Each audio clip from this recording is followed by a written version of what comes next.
Today we're going to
Today we're going to be taking a look at a trigger for the AR-15 that has been a legal accessory to buy in the US for over a year. Let's talk about the rare breed FRT today. Now what is it and what does it do? Here we go. Well, think of it as a binary trigger on steroids. The FRT in the trigger name stands for Forced Reset Trigger, and it does exactly that. It forces a reset of the trigger with every shot, so that you have to pull the trigger again in order to fire a round. So I have an update for you all on the rare breed trigger lawsuit against the ATF. No, they're wrong. They're wrong. The facts are on our side. The law is on our side. All they can do is pound on the table. The new kid on the block, the wide open triggers.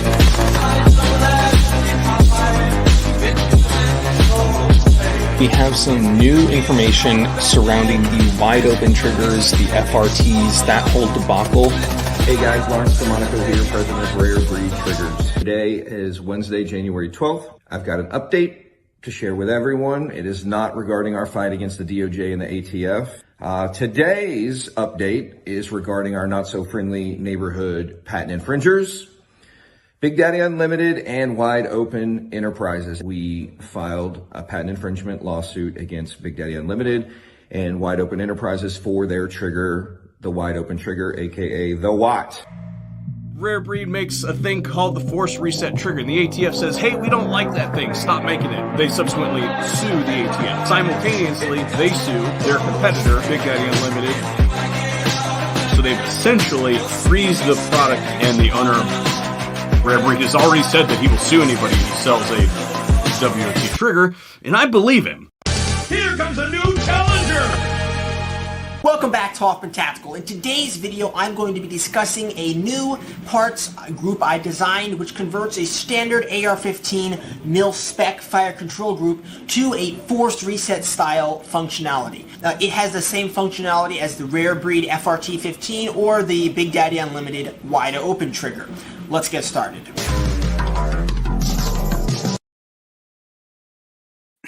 Okay.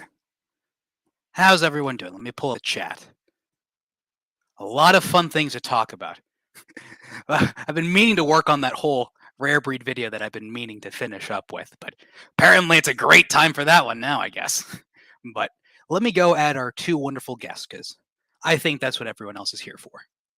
Still waiting on the CVT. I'm glad he forgot about that one. Who's that? Either way, let me go add in our two wonderful guests. Let me first bring in the man. Oh, he just turned off his camera. Crap. Okay. Well, let me go ahead and add RK.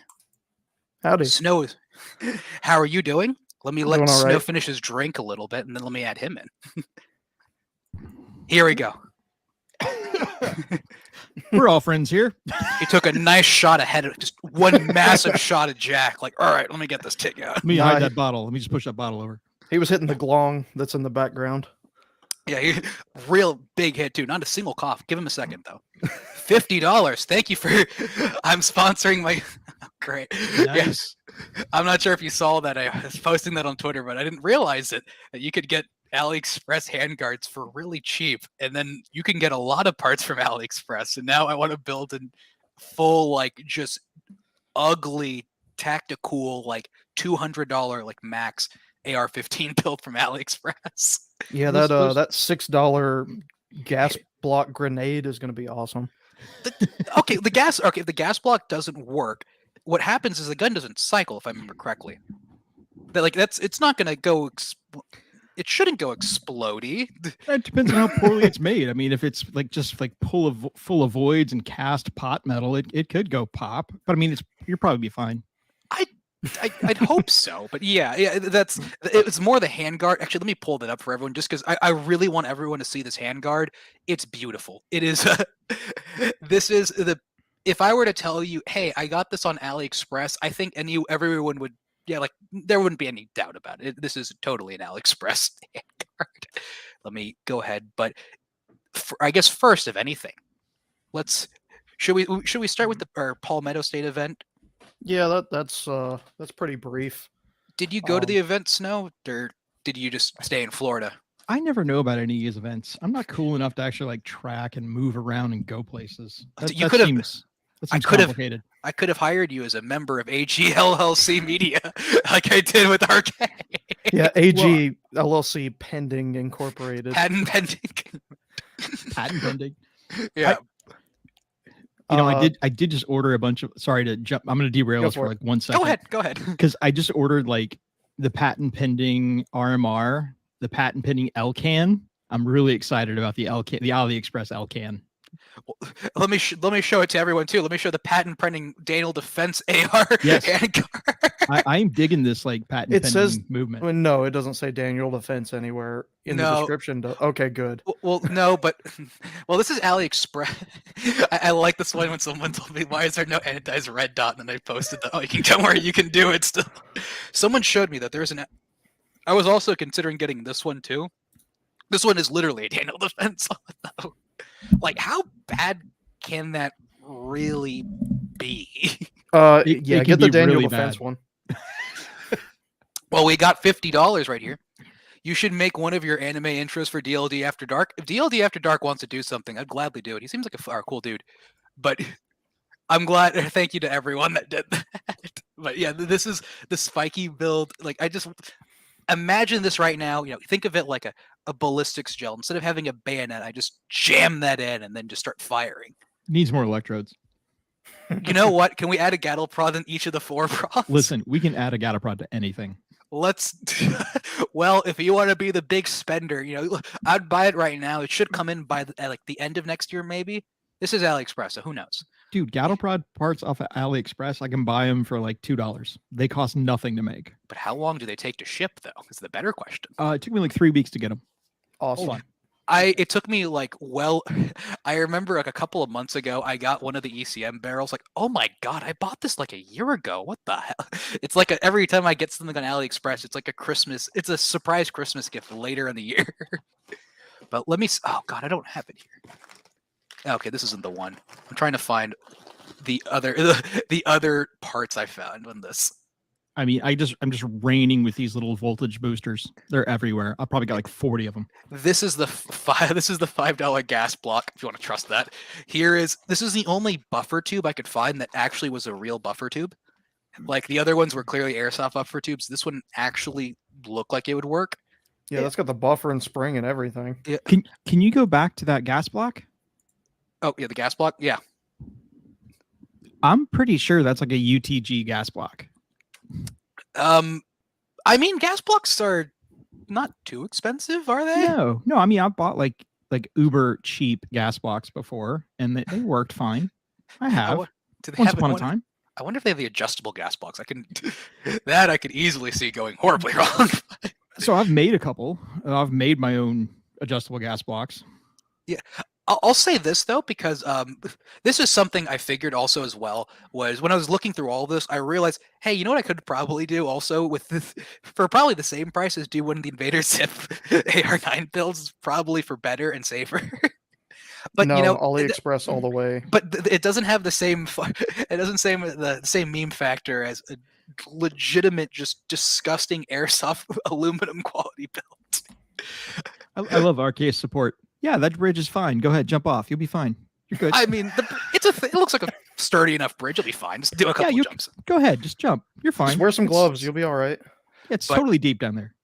But okay, let's go ahead and let's talk about the Palmetto stuff. Let me go close my screen if you want to go show yours, if any of the stuff you had. But I don't have anything on my computer from the Palmetto thing. It's still on my SD cards. But did you shoot full auto? Is a better question. Oh yeah. How was it? Overrated. Okay. Did you pay for your ammo? No, I didn't have to pay for it. Okay, so I guess you don't. I'm sorry. Is that like bewildering or something? Yes, it is bewildering. Now I'm starting to think maybe you are completely in the wrong with this whole situation. But go ahead, continue. Well, let's see, the full auto stuff was at the CMMG booth, and they were letting people shoot full mags, full auto through some of their products, which that's a money burning machine that they had. Oh, that's ridiculous! They didn't even do that in the primary arms day. Well, I mean, they had it. And they're like, "Here's a full mag, let her rip." And I was like, "Man, I'm a nobody, but here we go." And I got some GoPro first-person video from it, and it came out pretty good. I just don't have it on my computer right now. They had the 4.6 out there, which is ridiculously expensive to shoot, and they were just handing out mags of that, which it's the same cartridge as the HK MP7, but it's actually civilian available. So CMMG decided to build an AR platform firearm in 4.6, and that thing was really cool. That is okay. Yeah, I want you to. Don't worry, that'll go on the channel then later. If you have a video, of that. Please tell me you do. I didn't shoot the 4.6, but PSR did. Oh, well, okay. PSR will have a video then. Anyway, okay. So before I went to the event, the reason I knew about it was Vin sent me an email, and he was like, "Bro, were you planning on going to this thing?" And it was South Carolina. It was like 2-hour drive for me. So I looked at it and I was like, "I'm not media, but I'm going to try to fake my way in." And that's where we came in. Yeah, I didn't even have to use your credentials. We're going to tell everyone you did anyways. I'm going to continue to tell everyone you did. So that's don't worry. fine. They didn't even check my credentials at the gate. So the plan was to meet up with Vin out there. And so I print out my little social blade thing. I'm like, this is the best I can do. And I went up to the gate and they're like, "What media organization are you with?" I was like, RK Spookware. He was like, "All right, here's your media pass." And then you just let me in. So top notch. Yeah. I mean, you just had to have an answer. And then if you had an answer, you were good to go. And by the middle of the day, that guy wasn't even there. There was just a box of media passes and it just said, "Take one. It gets you in for the 3-day event." Yeah, no, I was gonna say. I mean, let me just say this too, because for the primary arms day, I was terrified too. The main thing was like half the people there. Like you had your big names, like you had like a Mr. Guns and Gear, but Brandon Herrera was there. Mac from Military Arms was there. There was also way more like Instagram influencers, more like they didn't really. The media is a very broad term, and they really kind of can let anyone in. Yeah, they said influencers somewhere. I was like, that's a disgusting term, but I'm gonna embrace it just to try to get in here. And I didn't feel too bad once I got in, because there were a bunch of people in there that like they weren't terribly in the know about what was going on. They were just there to like write a blog post or something. So I was actually trying to get some video and put it on my Instagram and stuff like that. So I didn't feel too bad once I got in there and started like shooting people's guns and pretending to be media, because I was like, I'm going to actually share what I found.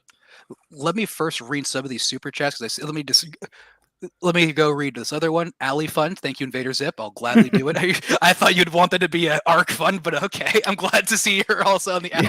Hey, that bridge is totally safe. Go ahead. If Invader Zip is selling you it, all right, guys. And then P80 Ralph says, I'm streaming this live on my IG with behind the scenes commentary too. So if I'm taking away some of the views, don't worry, Ralph. All right, if you guys want to watch Ralph stuff, Mr. Big Head is stealing all the views. Okay. Okay. Don't worry. We'll stream snipe the roast you're building up tomorrow. I'll be fine. We can get nice. back at him. Solid. I like that plan. But all right. Palmetto thing. Other booths were let's see. Go ahead. Before you even go with this, I need to ask you this to make sure, because you said you didn't have to pay for ammo. There was an FN booth. Please, for the love of God, tell me they had a 5.7. You could shoot that as many times as you wanted. You didn't even look. You didn't even look. Dude, I don't give a shit about the FN 5.7. I was shooting think the of the Palmetto free State money 5.7. though. But let that sink in. The Rook 7. The Rock. Talk about that though. I'm interested 7. about that. Yeah. We did visit the FN booth. We were kind of like pressed for time. Vin got an interview with. Sorry, Vin. I'm dumping everything. Vin got an interview with the FN guys about the high power, and was asking them like, "Oh, so are you aware that we're 3D printing the high power and it has nothing to do with this?" And it wasn't like roasting them, but he was asking questions about the. But did Ivan give him the talking points ahead of time? Because that'd be really entertaining. Yeah. Well, Vin just pointed at the table. He was like, "There's the lie power," and went to go talk to him. Why is that internal tractor? Some of the booths that I went to, the CMMG was awesome. I got to shoot the Mutant in full auto and the Banshee in full auto. And I couldn't hit shit with the Mutant, but the Banshee was definitely more controllable. That's the radial delay one, right? Yes.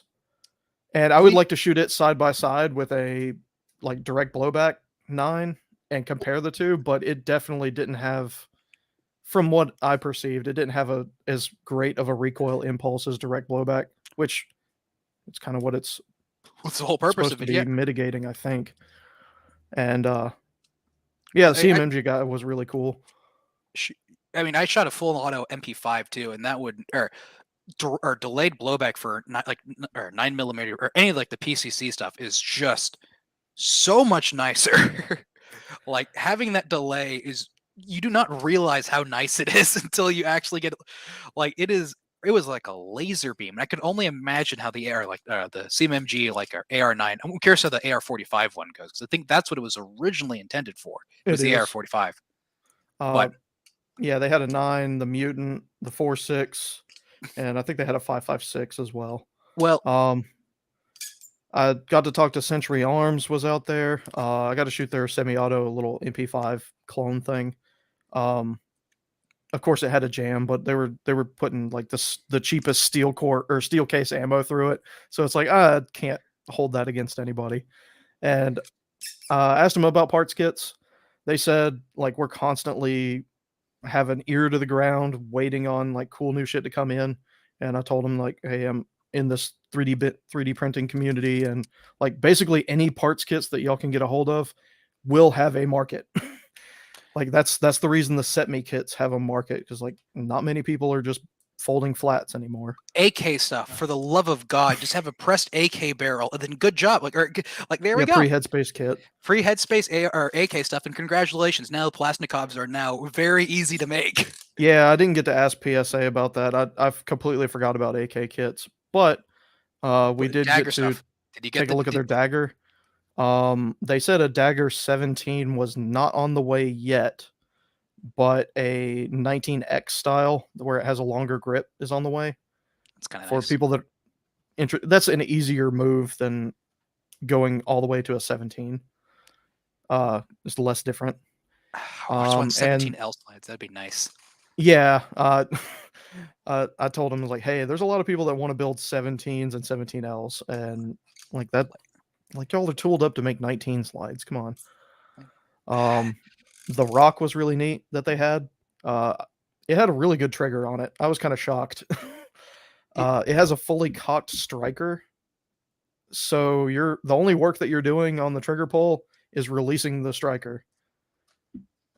And or disabling a couple of the safety mechanisms, the like firing pin safety and all that bullshit up to the wall. And then once the trigger breaks, like it's just dropping a sear. So the Rock was actually pretty cool, and the price point on it was going to come in at like $499. I was like, that's going to put a hurting on the Ruger 5.7 that they have. But did they? So I would love to buy either of them. But the real question is, are they making 5.7 ammo as well? Them, I don't know, but because I don't care how great and affordable their 5.7 is if I can't buy 5.7. It's they about 90 cents around right now from American if they Eagle. bring a 5.7 onto market, it's going to do good things for the 5.7 ammo market. So it's not going to be instant, but it will do a thing. I do see Evil SD said 17L would be fantastic. I think Mr. Snow has all the slides right now. No, yeah. I think Mr. Snow sent one of them to Chairman as well. So Chairman has one of them at least. Chairman did get a slide from me. So yeah. So I have like 3 17L slides. So. Yeah, they're a little bit larger than the 34, right? It's like a quarter-quarters of an inch.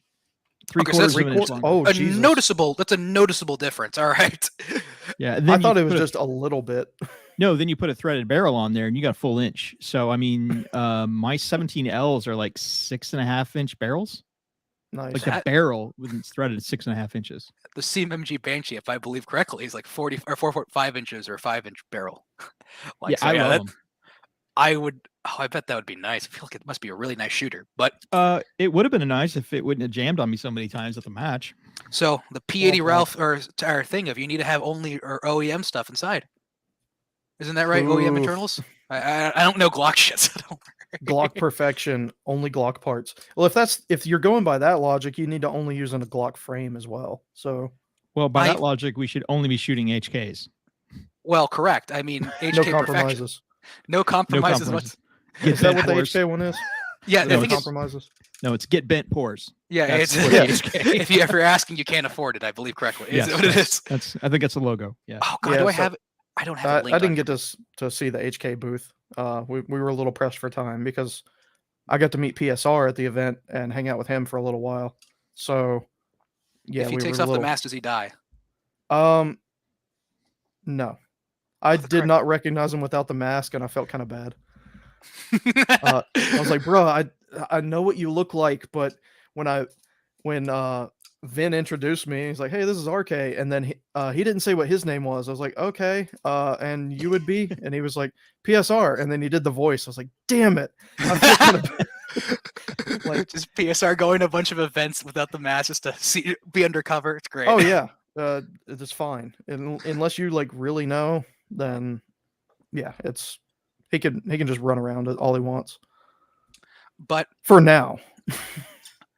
But what are the other main things that we were thinking about as well?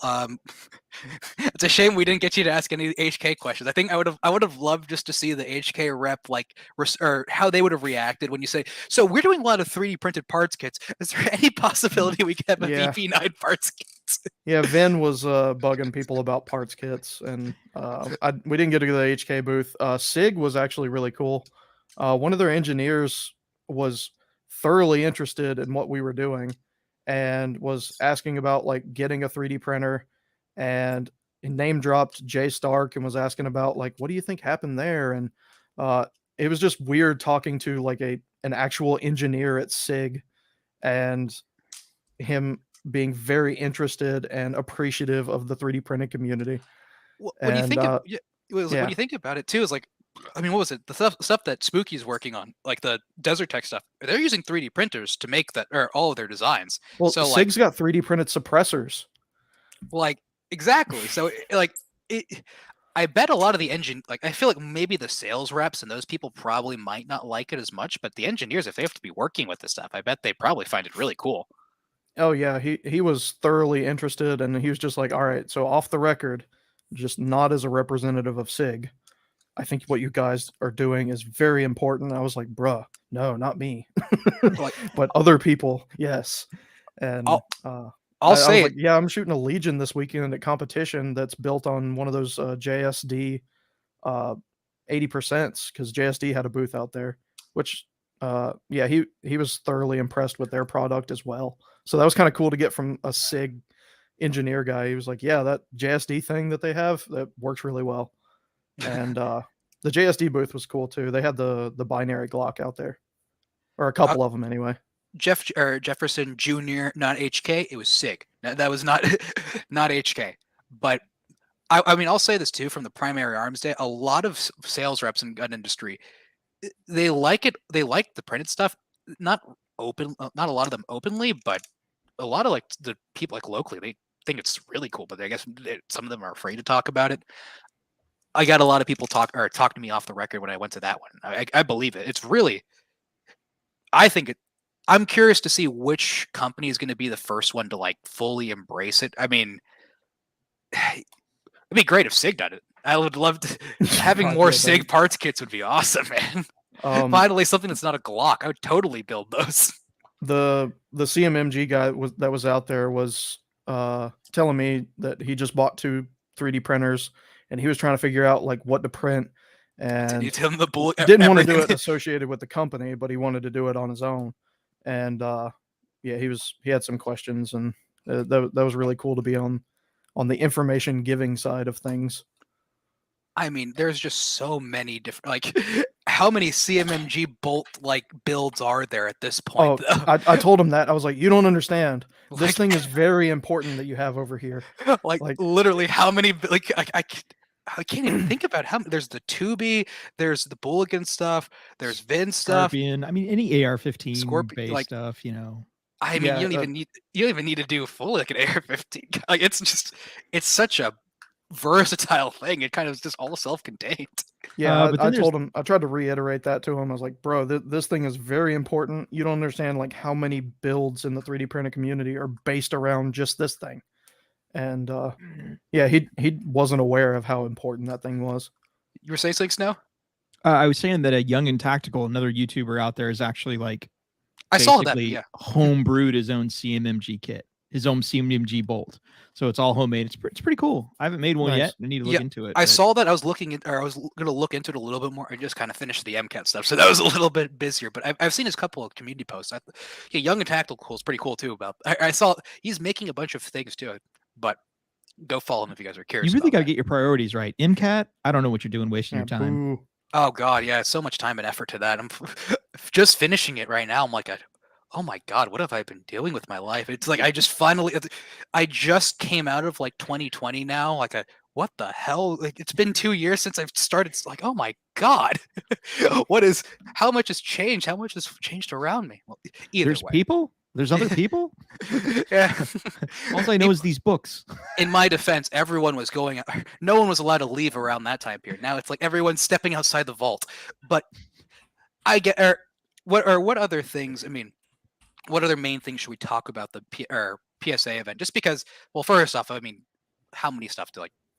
If you're gonna buy doing like printed AR stuff, I mean, let's be honest, PSA uppers are more than fine. Yeah, for what you're doing. we kind of reiterated that at their booth. Like, told the guys that the dagger parts are very important to us, as well as the blemished AR kits. Like, you wouldn't believe how many printed AR-15s are built on those $450 special, or was it $350 parts kits that they have. And it looked like that rock pistol would be a good candidate to build around, because it appeared as though the fire control assembly and the front rail equivalent of the rail locking block section on a Glock is a machined component that's like installed into the frame.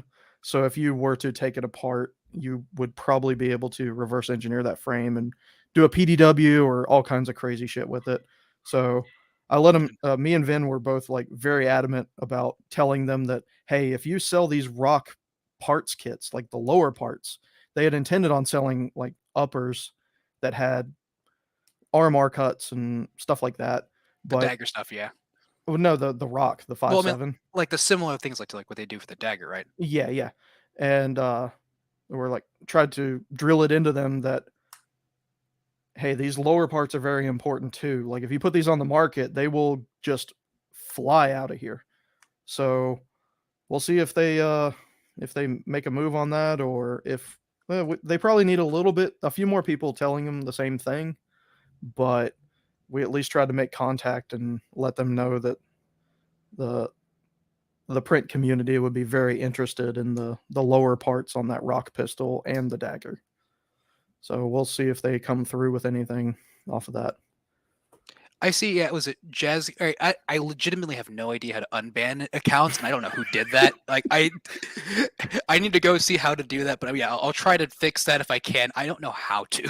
I'm sorry. This is a good boy. He's like one of my first followers on Twitter. Yeah, no, yeah, he's been around since like the beginning of the channel. I feel really bad. I don't know who did that, but like we should ban his current account too. No, yeah, I just made him a moderator, so that doesn't happen. Let me also give it to Kyowa, because he's been here from the big pretty early on too. But yeah, what were you saying? Evil, man, chaotic evil. That's RK. Chaotic that evil. one too. Make it a Wings Redemption stream, but yeah, I guess I mean, yeah, I see some other things too. I see invaders that saying soon you won't need blemish kits anymore. You know. I was looking at building my full, like, I guess, AliExpress kit, and the immediate thing I thought was like, yeah, if we're already making a printed upper now at this point, is it really even worth it to do this? But hey, I look forward to the day where we don't even really need that anymore too. I genuinely look forward to that day. Well, but we'll see how soon it gets here.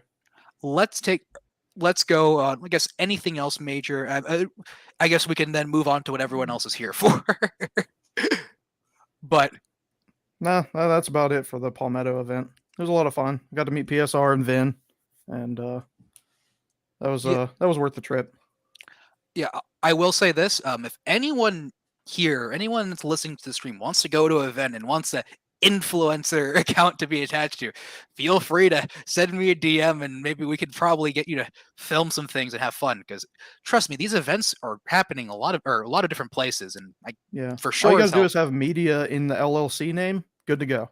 Yeah, no, you could, if you film it and you film it good enough, that's something I kind of want to do, is have enough money where I can just like send people cameras to like go to the events, because there's no way in hell I can have that much time to go to every single event. But there's a lot of people I know in like Nevada that could go to SHOT Show, or people that I do know that go to SHOT Show that could easily be filming, or like, it's not, these places don't vet media so well, like as well as people think they do. SHOT Show has a pretty stringent vetting process now. They used to not. Yeah, that's how I got in 2013, but now it's pretty thorough on the vetting process. If anyone wants to go to one of these events, or that is going to one of these events and wants an excuse to do other things or ask questions, feel free to send me a DM. We could work some things out and have other people go to events and then talk about them if they want, or film themselves and make a nice video out of it. That's something everyone should be able to shoot full auto once in their life. And if you can do it, you can do it almost always for free in these events, and it's really fun. Well, you can do it anytime if you're a free man. Well, you got me there. But now that I've got that out of the way, let's go talk about the event.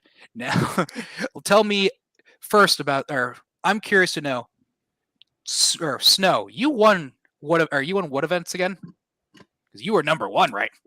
For the brace pistol carbine, yeah. So for the brace pistol carbine, I ran a Cobra 9 and got first on the brace pistol carbine class. That was cool. And second was Garrett from. I always get them like mixed up. Like I always have to stop because there's defense distributed and turrets dispensed. Defense distributed. Thank you. The Ghost Gunner guy. Yeah, and that's the Cody Wilson Ghost Gunner guys. Okay. He actually, that's right. I saw him in a video that got posted or something like that. He came up and said hi, and I didn't know who he was, and then I saw him. He introduced himself. Yeah. So he came in second. Yeah, he came in second, also shooting a Cobra. They had this really slick hilarious dust cover on it that I need to steal from somewhere. Did So it was a lot Durwood of win fun. too, though? Did Durwood win, or did everyone else using Cobras No. beat him? Oh, that must hurt. No. Actually, no, but he was like super excited about it. Last year he won first place in the pistol carbine. He was the only one with a Cobra. Because he was the only guy with a He's Cobra. kind of fast, like on his feet. for an old guy. Yeah, that's the thing. I was like, oh, dude, he is scooting. Yeah. So I mean, Durwood moves, man. He's a good shooter, and he does it a lot. So it was a lot of fun. That it was. I mean, he was just super happy that the Cobras were coming out, they were running and winning. To get a first and a second place when that gun has been underdeveloped and literally like just released, basically January 1, and only if you can get a bolt, which is still getting there. I have mine. Yeah, I've been meaning. Oh God, AIM surplus lost my Glock 17 barrel, and I am very upset by that. If I remember when I pack up your RK team shirt, I'll throw in a 17 barrel for you. Threaded? Yeah, I only sell the threaded barrels. Oh, thank God. Okay, well, you saved my ass there. Oh God, it's totally got lost in California. I know for a fact it did. It mentioned it was going to go through California, and then it got looted off of one of those trains. Oh yeah, when I saw it was going through California, I'm like, there's a 60% chance that I'm not going to see it, and it's been. I bought the bolt in like January-ish, and I bought the barrel like a couple of days afterwards. The bolt came in a little bit just recently too, so that took a little bit long. I'm perfectly fine because I didn't have anything else with me either. So, but there's no way that the barrel should be taking this long. It's totally stolen. And then last year I placed second. RK Spookware will appreciate this. I placed second in the kit build division with my 3D printed pistol. Oh, nice. So let me say that again. Last year, I placed second in the kit build division with my 3D printed pistol. One of our guys got a trophy for. He got it for printed division, but it was a kit pistol, and it wasn't even listed right on the website. So it's just like, well, we don't know who really won, but you got the trophy, or you got a trophy, so we're taking it. It was a little mixed up, and I think ours got mixed up last year on the fully printed side match, because I think Durwood won it, and then I got second. Mate, hang on, let me. Weren't you shooting the PPS last year, or the? I was shooting an FGC 9 last year. Oh, okay. I got second place in printed PCC, like the division.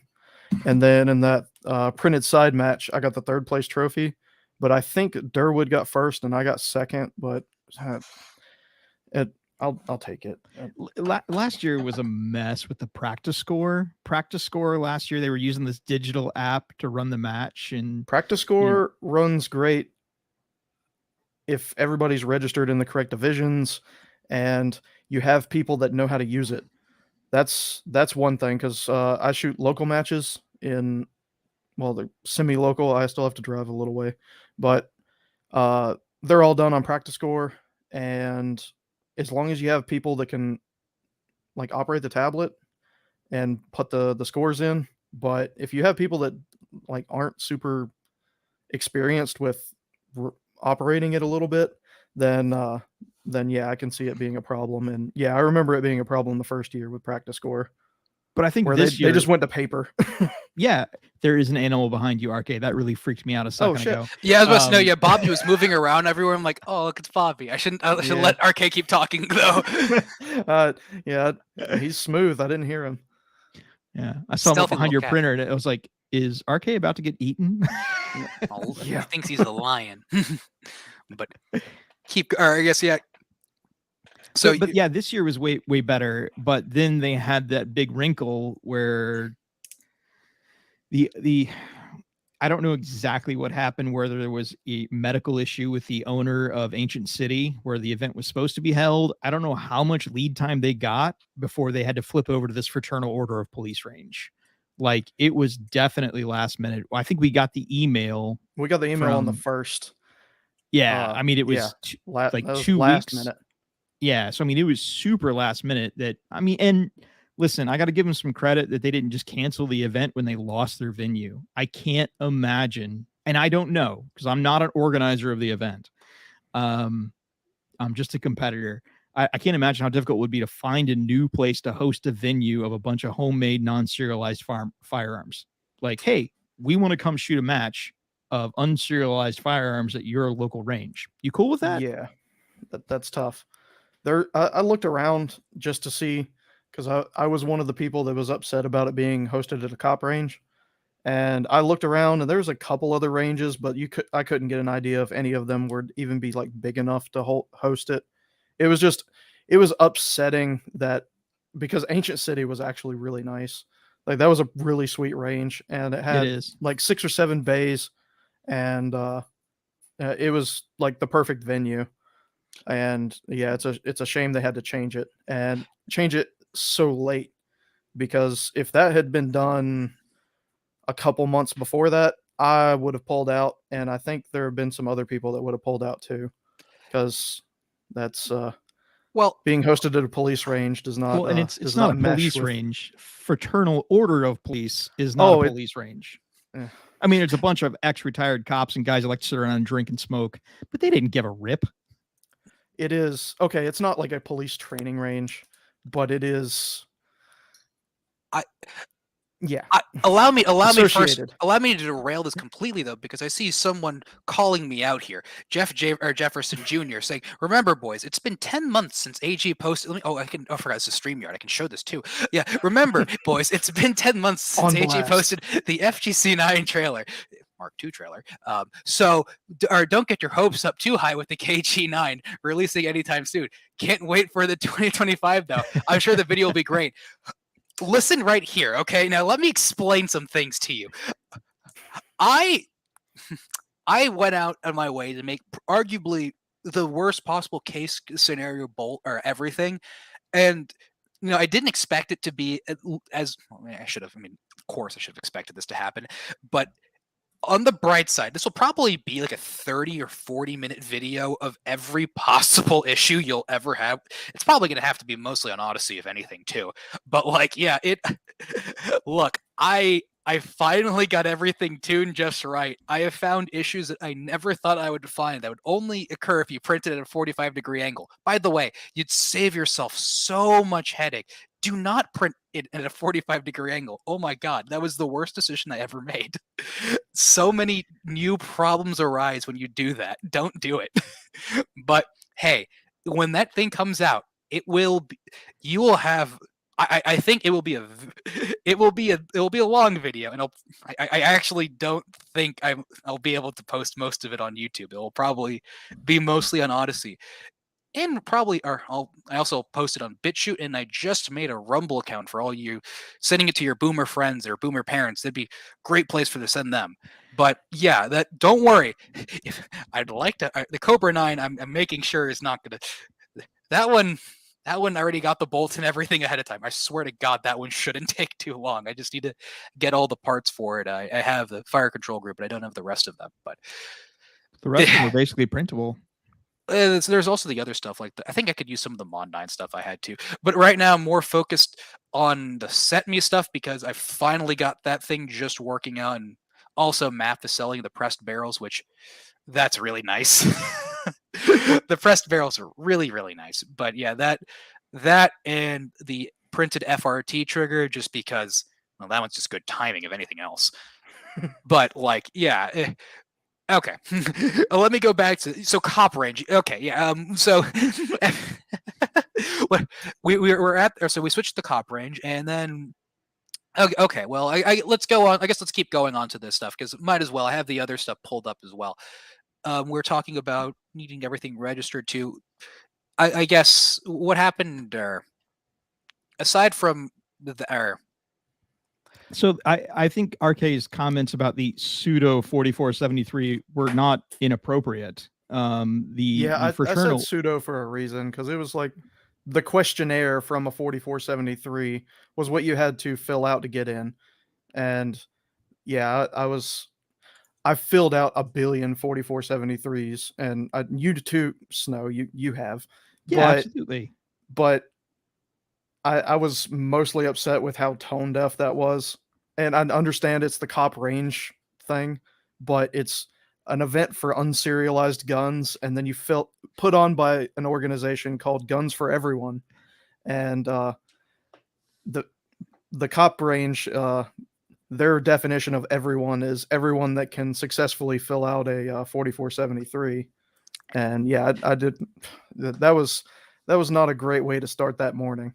And giving up a driver's license too, and yeah, it's just. I at least want to mention this too, because this is kind of one of those, I guess, I wouldn't say this is a major divide, but it's somewhat of like a differencing of opinions, I would say, to some people is in the printed community is more or less of the people that kind of just like building guns and just, I guess the more of the customization side, and then the people that are fully more for, circumventing, I guess, or the protest against law or gun control and stuff like that. I mean, printed guns wouldn't really exist if it weren't for gun control. That is pretty much the founding of it, if anything. But that, I guess, that's not what everyone got it into it for. Wait a minute, are you pro gun control, AG? Is that what I just heard? I think that's what I heard. Well, you know what? It's a desperate times call for desperate measures. NASCAR wouldn't exist if it wasn't for bootlegging. It's funny. I actually said that exact same about the gunmakers match. Is that it's the same kind of stuff that you take these rules, you take these stock guns, and you're going to build them up into something they were never intended to be. You're going to figure out ways around it. Interesting stuff. And it's, I think, to the event that is the gunmakers match is kind of like the NASCAR of home built firearms. You're building up these things, and you're going to watch that technology change rapidly. Is the gunmakers match for everyone? Absolutely not. Listen, if you want to stay completely anonymous, go to the Guns and Bitcoin event. Well, I don't think this that's is a good different way to stay anonymous either. There's a difference between anonymities, I would say, for some people. Like if you're like a Stark who's in a in a place that like there, it's for a fact. Don't go anywhere. Yeah, don't go anywhere. You do the correct thing of what you're supposed to do is just not show your face, and then at most, maybe you do like very very much protected type of coverage. Now, if you're someone like me, and this is kind of something I've said pretty much to anyone, like if it wasn't. This is a thing that I feel like maybe is a little bit more of a generational thing is for private or your anonymity is one of the best things that could ever protect you for pretty much anything of, if someone gets mad at you for something you're saying on the internet, if it's the FBI or the ATF or any of those people, well, they can find you, but they don't usually have the time to do that. You know who does though? Activists, journalists do, and they will go after you. So if you're going to one of these events or something like that, and this is a concern, this would be a major concern of mine. This is honestly why I didn't go this time, was because of having journalists like that. And if you have a somewhat of a prominent thing, or they hear enough about you, like if someone were to hear, oh, well, this person's involved in this field. Hey, well, that field is very much anti-gun. How could this person be like that? I got to grab Bobby for a second. That's fine. I'll keep talking over this. But yeah, for me, like that's I don't think many people, I don't think anyone at the Makers match that's participating would ever care at all. But I do think someone, like, let's talk to Ralph about how wonderful his NBC interview went for him. Like, you cannot really trust any journalist that speaks to you unless you really maybe I guess if it's guns or what's the one Revolver, if it's like Revolver News, okay, well they'll probably be good to me.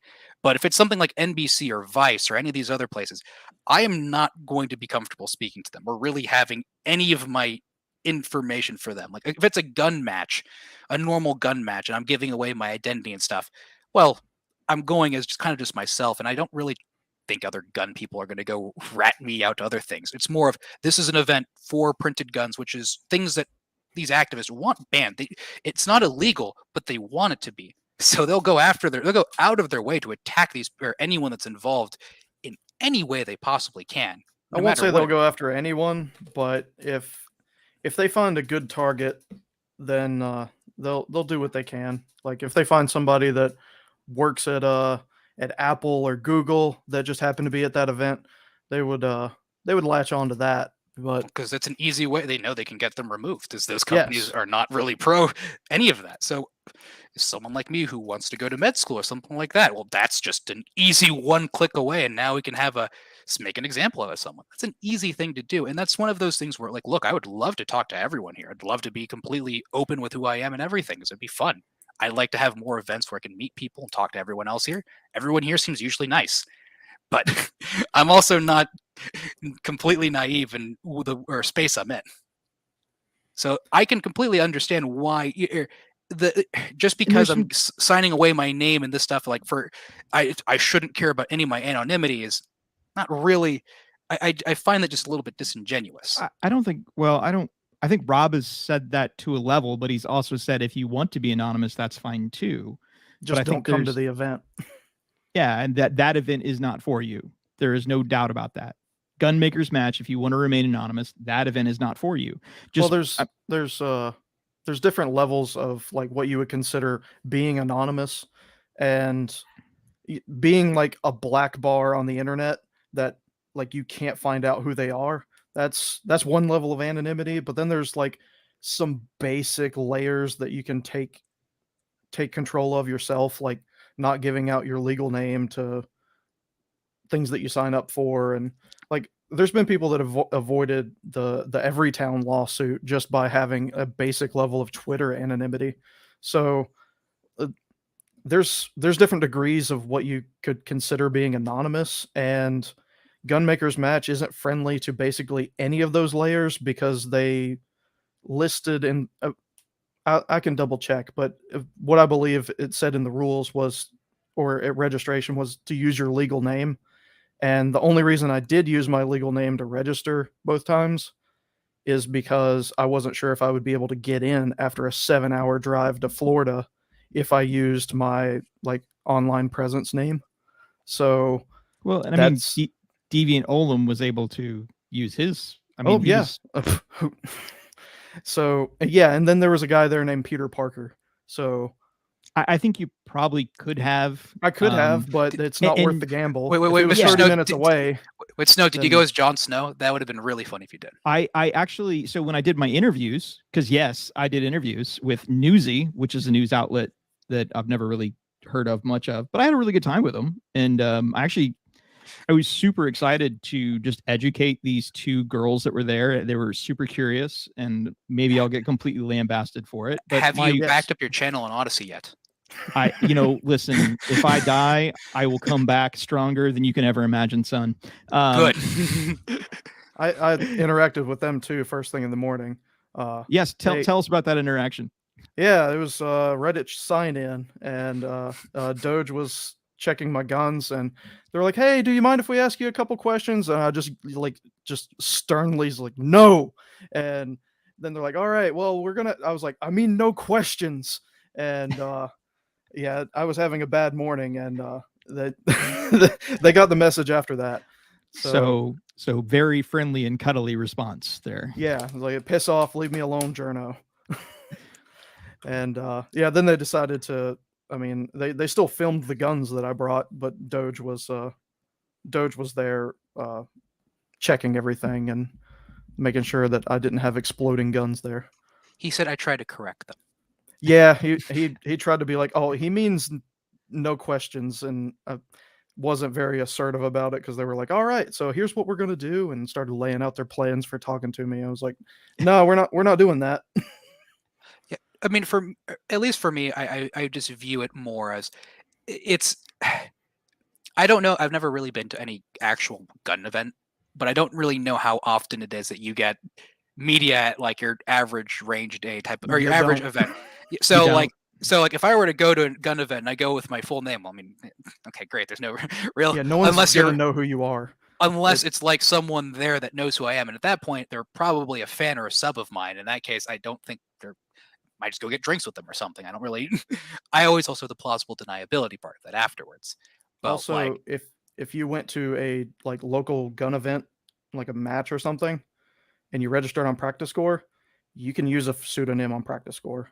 Like you can register for the match, and just don't put like I'm the AG cast man. Oh, I would never do that. Oh God, yeah, no. Don't do that. But just make up a name, like Dr. Seuss it, and you'll be all right. But I did Jon Snow's introduce a good one. myself. I did introduce myself as Jon Snow to the interviewers. Nice. And that's who I am on the internet, whatnot. And I made that very clear. And it was a great time. I mean, so I laid out at the safety table back in the corner because I laid out like I brought a lot of guns, as I do, as one does. And I laid out all the stuff. I had like that Han Solo shot, the Edge S7 22 long rifle, scary looking one. And like the girl was like, that looks really scary. I got these 9mm 45s, and she looks over this 22 long rifle. She goes, that's dangerous. That's the one. So that was a fantastic experience to be able to pull out and say, let's talk about that. Here's a 9mm. And what most police carry in their firearms have been a very, very popular caliber throughout the world. It's what the Germans used in World War II under their sidearms and many of their sub guns. And here's a 22.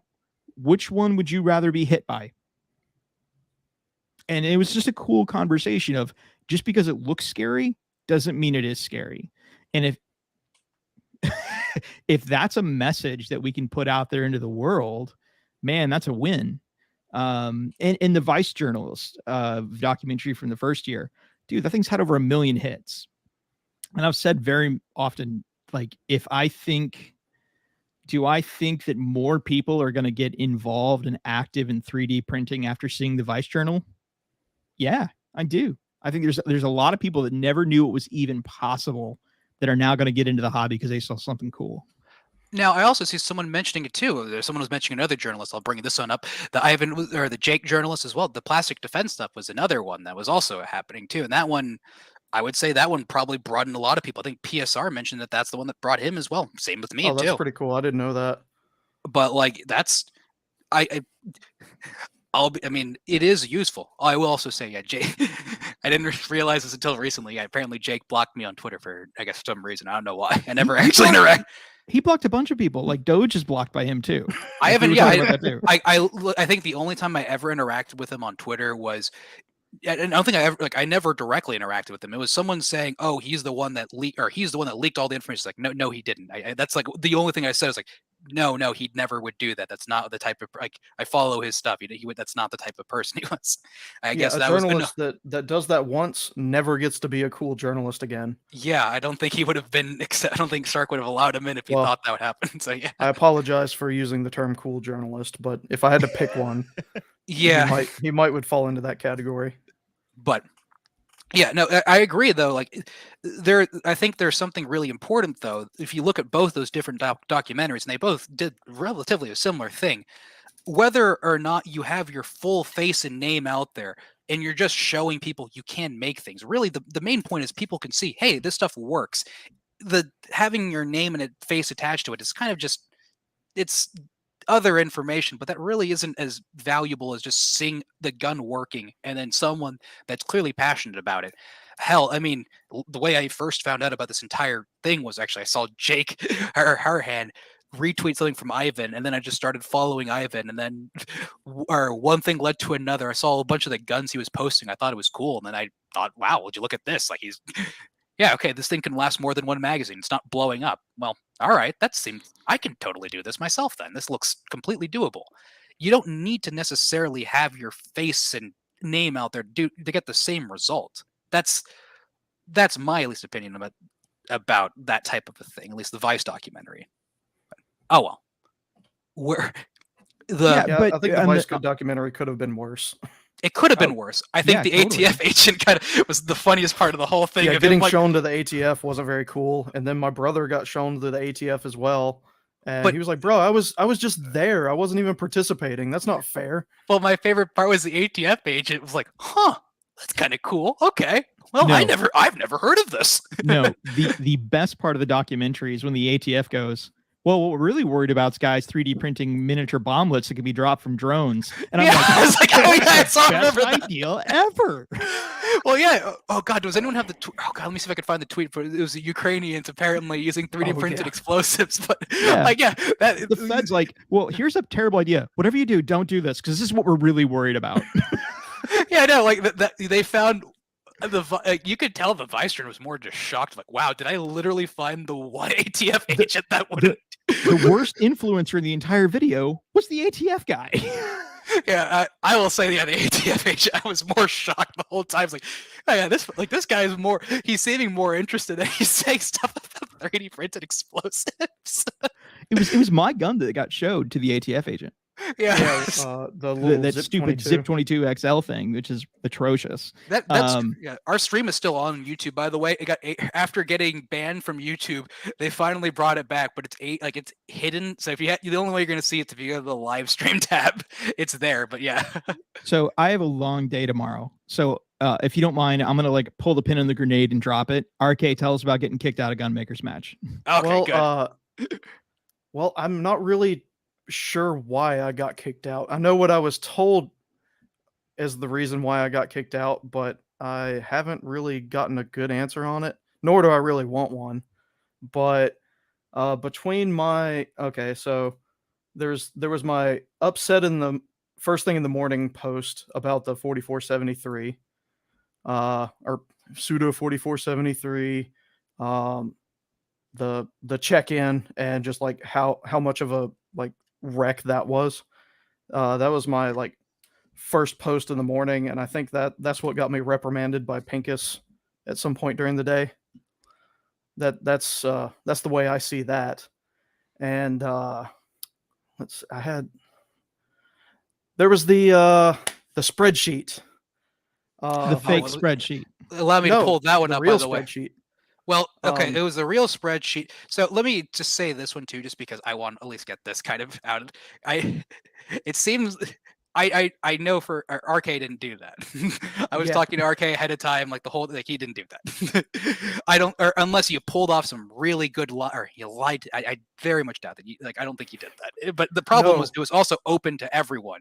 I rode 7 hours to Florida to go to this thing, and we got up in the morning and saw that the registration document that had everyone's division, name, and it was just names and divisions. Just names and divisions, yeah. Yeah. Got modified into this beast. Yeah, and so this is we the end result pissing of ourselves laughing first thing in the morning at what damage was done to this thing overnight. And I was like, I'm not this funny. For one. Two, I didn't even go to the event. I don't know why I'm even here. Two, so let me explain for chat that can't see this. Basically, or I don't know if maybe you guys have like way more resolution than I do on your screens. So somebody made a meme out of an Excel spreadsheet that listed kind of like a bunch of additional information, making fun of the fact that the competitor's name, a list of the competitors' names and divisions. That's it. Names and divisions of the competitors got sent out only to the competitors and asked for any ability to, and I don't think they did a great job on this. If you wanted to adjust your squad, which I don't really think they didn't have squadding on it. Yeah, I didn't think that was there either. That was another gripe first thing in the morning is our squad. Quick address. I emailed Guns for Everyone before the event and asked about squadding, because I had a team of 6, potentially 7 going, and we wanted to shoot together because we would be sharing ammo and gear. And they said, yes, that's fine. You can squad day of. And then when we got to the gate, it was, no, you're in this squad, Pincus said.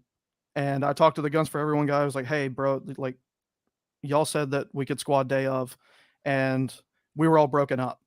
And I had one guy that wanted to leave because he wasn't going to handle shooting by himself in a squad very well. Just the like anxiety of shooting your first like a match like that by yourself wasn't going to go over well. My brother was pissed because he was in his own squad. I was in my own squad, and then the rest of our group was in a separate one. And so, you guys were trying to share an ammo can, so that made it difficult for you too. 2 of our guys had a case shared. So that was a problem. But it wasn't going to get addressed. And then I found out later that like some of the Aussie guys got to change their squads around. So that rubbed me the wrong way, because luckily I had 6 people at the event that makes a dozen ears. So I had a dozen ears at the event get to overhear how things are going. So look in the chat right there. You've already got people looking at this list and thinking it's real. Like Evil SD is saying there in the chat. Wait, they made you give the social security number? No, yeah, there was No, that was a meme, and I don't believe the Azov Battalion flag so was that's a what I'm part saying. of there. That's what I'm saying. People are looking at this stuff and they're thinking that it was real. And So- I so spent like a lot of time correcting people, telling them that like, no, the social security Yeah. thing was not real. So and can I say the- this as a member of Yeah. many organizations on campus or doing a lot of things on like or publicly on campus and stuff? I believe this was a Google Doc, right?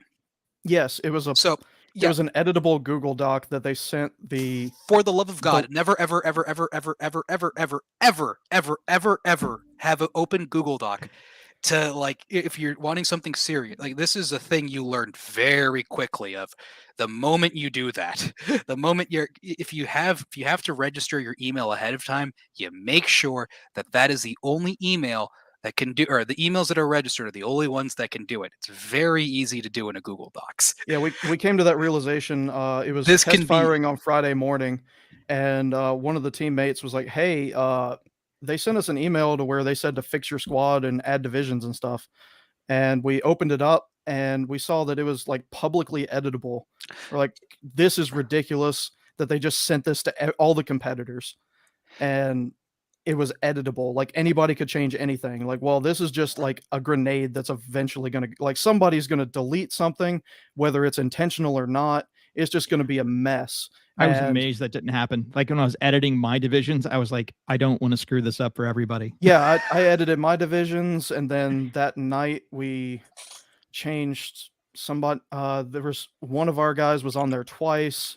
So we had to fix that because apparently they used the billing information and not the registration information for that. That's how that would have happened. And then we woke up first thing in the morning to double check it and make sure that we were all in the right division, because it was a very short time frame that this event was going to be going on for. And we saw how badly this thing got screwed up, and we couldn't breathe. We were laughing so hard, but rolling up to the event, like, damn it, they think we did this. Like they're guaranteed to think that we did this, because if you're going to call this the NASCAR race of 3D printed guns, I'm going to say it's the Coca-Cola 600, and we were driving Pepsi cars. So we were definitely under the number one suspicion list. I'll just say this because so when I saw this happening, my immediate reaction to this was, oh God, by the way, I want to at least say this right here. My fellow new Texan is also joining the cute little tank top he has here. But let me just say this, because like I want this, or I at least feel like this should be kind of told, at least just because I feel like this is relevant. There was this organization on my campus that had their own little Google Doc. They had a presentation that they were going to be doing on campus, and it was a Google presentation thing that you could go look on your phone and join, or at least read along. The issue was the presentation was open and editable to everyone else. Oh, the whole last presentation? Yes, and no, yes. So yeah, you can imagine how it went. Let's just say there were a lot of porn, a lot of swastikas, and a lot of other things that showed up. So like this is a serious event on a serious campus, and I saw this happen. And like I think, like even on campus and stuff, like our Google, like if you have your dedicated school ID, and that one has your Google account, and whenever you want to make a Google talk with that account, it will always immediately set it to like invite only for who can edit it. So like for me, when I see this thing, like this is one of those first things I immediately see. It's like, oh, this is an oversight that should have never been made. Like I have done enough organizations enough to know, oh my God, please, like don't make it openly editable, because this is what happens. Do not do that. Make this, it at least only edit. Like if it would still be bad, but at least make it only editable by the people that got the email. Like, well, in that case, you know who did it too. In that case, it's only can be these people that had access to it. So it makes it much easier to tell who got it. Yeah, like who did it? I see our buddy Rob is in the chat. That's he said it was ridiculous that people thought the edited version was real. No one thought the like complete edited version was real, but yeah, I don't know some whether people or not ran with the Social Security tab. The Social Security one, I think I made a joke about, like, what are they going to do? So I think that's a problem. I think I made a joke like really early on about and that was I think that might have been someone. So because now that I see my name here, which look, I did not do this. Like I have no signed, sealed, delivered. We got him, boys. Yeah, like first off, yeah, I was too busy. I legitimately was shooting to set me like the entire time this is going on. Nice. Yeah, so I came back. I was not really paying attention too much to it until like later at the night. I'm like looking through. I was like, oh my god, this is going on still. Okay. So dead horse, not to beat a dead horse, but yeah, that was handled poorly with an open editable live, stream, editable Excel spreadsheet. I'm like, guys, I've been up all day. I'm fading fast here, so I apologize. Yeah, we're on our way. You're good. Don't we have chairman to take over? Yes, thank you. I'm actually gonna bow out here soon because I got a super long day tomorrow. I'm actually gonna go hang out with Rob Pincus tomorrow and shoot one of his classes. Oh, get the fuck out! I was waiting to chime in until someone said something I just couldn't. You're going to hang out with Pinky? No, I'm gonna go shoot one of his classes with a 3D printed gun. Does he shoot his own classes? Answer the question. I have no idea. I'll let you know. Report back. Film it. I'm excited about it. He's doing one of the PDN tour stuff, so I'm going to shoot one of his classes with a 3D printed gun if it survives, 500 rounds throughout the day. I bet you it's going to fail, which will be awesome. But okay, so yeah, we had the fake spreadsheet issue. I don't necessarily think RK did that by any means. I don't have a way of proving my innocence there. Well, you were kind of busy. Bro, I was asleep. Like that shit changed in a couple hours. I was like, bro, there wasn't even enough time to make this funny. And God, man, that we couldn't breathe that morning. That was fantastic. But I was a little worried going in. I was like, damn it, this is gonna make this thing like more chaotic. Well, tell me about the event itself. Did you have a good time? Oh, our guys had a fantastic weekend. So yeah, I wanted to mention this, if anything, too, because what it seems like if all of this was, the event went well with all of you guys. RK made it sound like he had fun. You guys had fun. This was just kind of just the online stuff. Like this is just something that kind of happened, and then it just like it wouldn't have really. I'm not sure how much this affected the actual event in of itself. I'm assuming maybe the name list would. Was this just like the sign in, or was this for everything else? So there's so much confusion here too. Sorry, go ahead, RK. This document was like what they were going to use, but obviously they had a backup. Like they at least had that. They had an original copy, and then when we were like in our squads, we made any edits that we needed to. So at least they had that, because otherwise it would have been it probably wouldn't have happened, because we would have had to register everybody, and it would have been a mess. So at least they had an original copy. And so, well, because give them that. I was listening to, I think what led to really most of this kind of thing for me, if anything, was I was listening to the Crump live stream a couple of days, or it was the 22nd, and it seemed like more than anything was from 2A3D and then Kron himself. It seemed like the issue was more of, yeah, the event went fine, but and the problem was RK was just looking like he was being mean on Twitter. But he was still having a wonderful time and helping everyone out. They couldn't condemn him. It seemed to me that seemed really just kind of petty. Yeah. So what the fuck was up with that? Because like I've gotten like people telling me all kinds of stupid shit. Like, I thought like what you got banned for like acting like a cunt at like the actual thing, but now I'm hearing like you just got banned for being a meanie face on Twitter. That's kind of what it boils down to, from my understanding. I didn't get a great explanation, but other than I was lying about the event, misrepresenting the event. But on Twitter.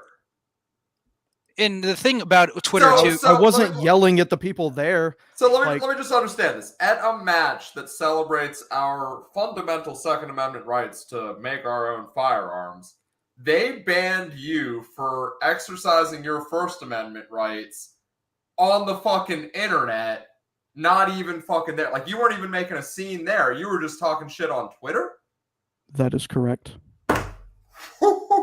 That's spicy. Dude, what the fuck? That's fucked. There's a couple things that probably made them mad. One, I was a meanie in the first thing in the morning, which is I was very upset first thing in the morning. And who isn't mean sometimes first thing in the morning when they've driven overnight and haven't had a full breakfast? Oh, we had a full breakfast. I made everybody on our team biscuits and attack a person gravy every and morning. eggs, and we had Dude, a great look, morning. look at Spookware. That's a fucking man who eats full breakfast. Dude, I got up before everybody else and started cooking. Then we found the dock. We had a great breakfast time. I don't recall if I had too many like horribly mean tweets like during the day because I was busy helping. I was pasting targets. I was one guy had broke his AR-15 and I pulled out a hardware kit and helped him get that shit put back together. He had an ammo problem, so I had what the fuck though? So Like, I'm a bad boy. I'll come out and say, like, I guess if we want to go the route of, I mean, it caused controversy and that caused people to look at things. But to me, the thing is, what I see this whole thing is, I guess, yes, that could be some things. The perception of the event might have been changed a bit, but it wasn't the seem people like that were about to go to it. It doesn't really. It sounds like more of you had your concerns. The privacy thing was, I guess, a concern you had. You made it public, and then other people took it their own way, and then that kind of was. It kind of more. I guess. Here we go. Pincus said, "I claimed I was a paid troll, and his mission was successful." Now, consider yourself trolled because that shit was just to mess with you after the event, my dude. Like Jesus Christ. Because here's the thing: if I paid to go to an event, right? Like, and I'm not breaking like the rules at the event. I mean, I could be going on Twitter and say like, "Hey, Matt from 2A3Ds is like blowing dudes in the bathroom. Like, come on down. Like."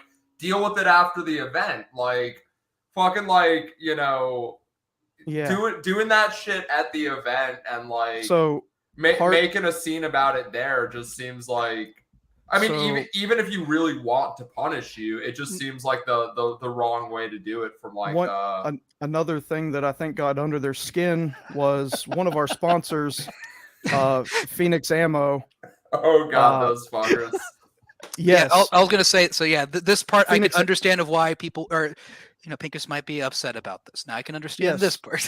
Phoenix said that, like, hey, maybe we need to do an alternate or something to that extent on Twitter, and I interacted with that post or did something, and so I was down for that. It's just unprofessional, man. Like if I go to like the fucking grocery store and say, hey, this grocery store sucks. Like, you know, fuck Giant. Like, I'm going to go to Food Lion. We should, like, all go to Food Lion, guys. Like, fucking security grabs you and, like, shows you to the door. Like, that's just, like, that's weird. Like, deal with it after the fact, you know what I mean? So, after we were all done shooting and having our great day, and, like, I ran okay. I pushed myself a little too hard and got too many penalties for 1.5 seconds and 10 seconds. And did you hit the barrier? Did you shoot the barrier? I shot the shit out of that barrier. You were telling me about this barrier. Oh my God. I cannot believe what you, something about the cutouts in the hole or cutouts in wood. And basically you're supposed, usually you can go up to it and your gun resting on it. You guys had a step further away. No, I love that. Actually, I thought it was really an interesting twist on that. It wasn't a very good, I'm not salty that I shot it. I understand that I shot the shit out of it. It wasn't a very appropriate obstacle for people that are like kind of new to competitive shooting at all. Like that was a challenge. And that barrier is the only reason I won. Yeah, I got a 30-second penalty and rifle on that one, and then I think I got the same 30. So I shot it 3 times. Did you see my hide over bore? No. Oh, yeah, you had you had RMR on top of the M16.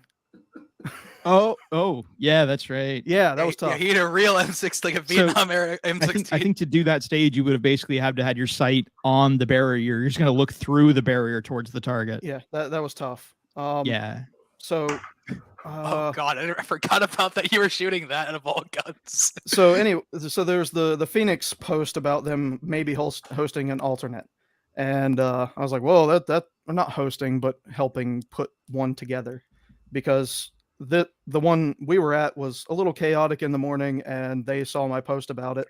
So I decided to talk with a teammate later later in the day at the event and about like, hey, maybe we can do this. And another teammate said like we've never hosted an event, but we've been to enough matches to reasonably know how being an RO works. The fact that you have to get a train to do it, which I don't know if anybody there had taken RO classes. Several They of them did. were They did RSOs. fine. What's that? Several of them were RSOs. Okay. Range safety officer. Right. I know at least some of them were. Allow me to say something right now too, because I think this would be a good one too. Is or 2A 3D Princess, did you not turn around and scream when you were going to start your own or with Phoenix in the parking lot when you got booted? Let's wait. That's after he got booted, though. That's after I got booted. Okay, so we'll get to that. Okay, keep going on then. That's after I got kicked out. That can't count towards why he got kicked out. Correct. Go ahead. Keep going. Keep going. So I was talking with my brother about his negative experience with Pinkus earlier that morning over the squatting, because Pinkus was a shithead to my brother over squatting.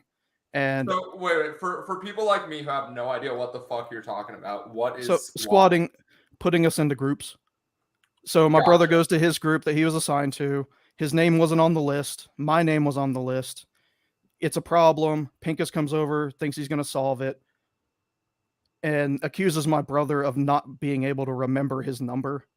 So just like being a shithead first thing in the morning. And my brother was telling me that. And then I was like, hey, by the way, Phoenix is talking about like maybe doing an alternate. They sent me a DM about like, hey, what do you want to do? And guess who was standing right beside us when that conversation happened? Who? Pinkus Jr. It would be Kron. Oh, and sorry, I thought you were gonna say. I was about to say I didn't think Ralph was at the event. So Kron decides to interject himself into the conversation, and ignoring him kinda. And he really needs to learn how to speak up if he's going to try to like confront somebody over dumb shit. But he said something about how Phoenix is run by a racist asshole or something like that, and that we were there just to fuck up his event. So I was just like, bro, I wasn't talking to you. Just stay over there. And I think that interaction of him overhearing us talk about an alt definitely pushed that over the edge to where we were going to get kicked out. That's my suspicion. I didn't get a good answer on why I got kicked out. I was actually standing right there for that interaction with your brother and Pinkus. I was right next to you. Actually, I remember that morning. I was right there next to you. This is after shooting. Yeah. Oh no, the squatting issue. Gotcha. Thing in the morning, the squat issue. I was standing right there, and yeah. I mean, he was. My brother was pretty upset about it.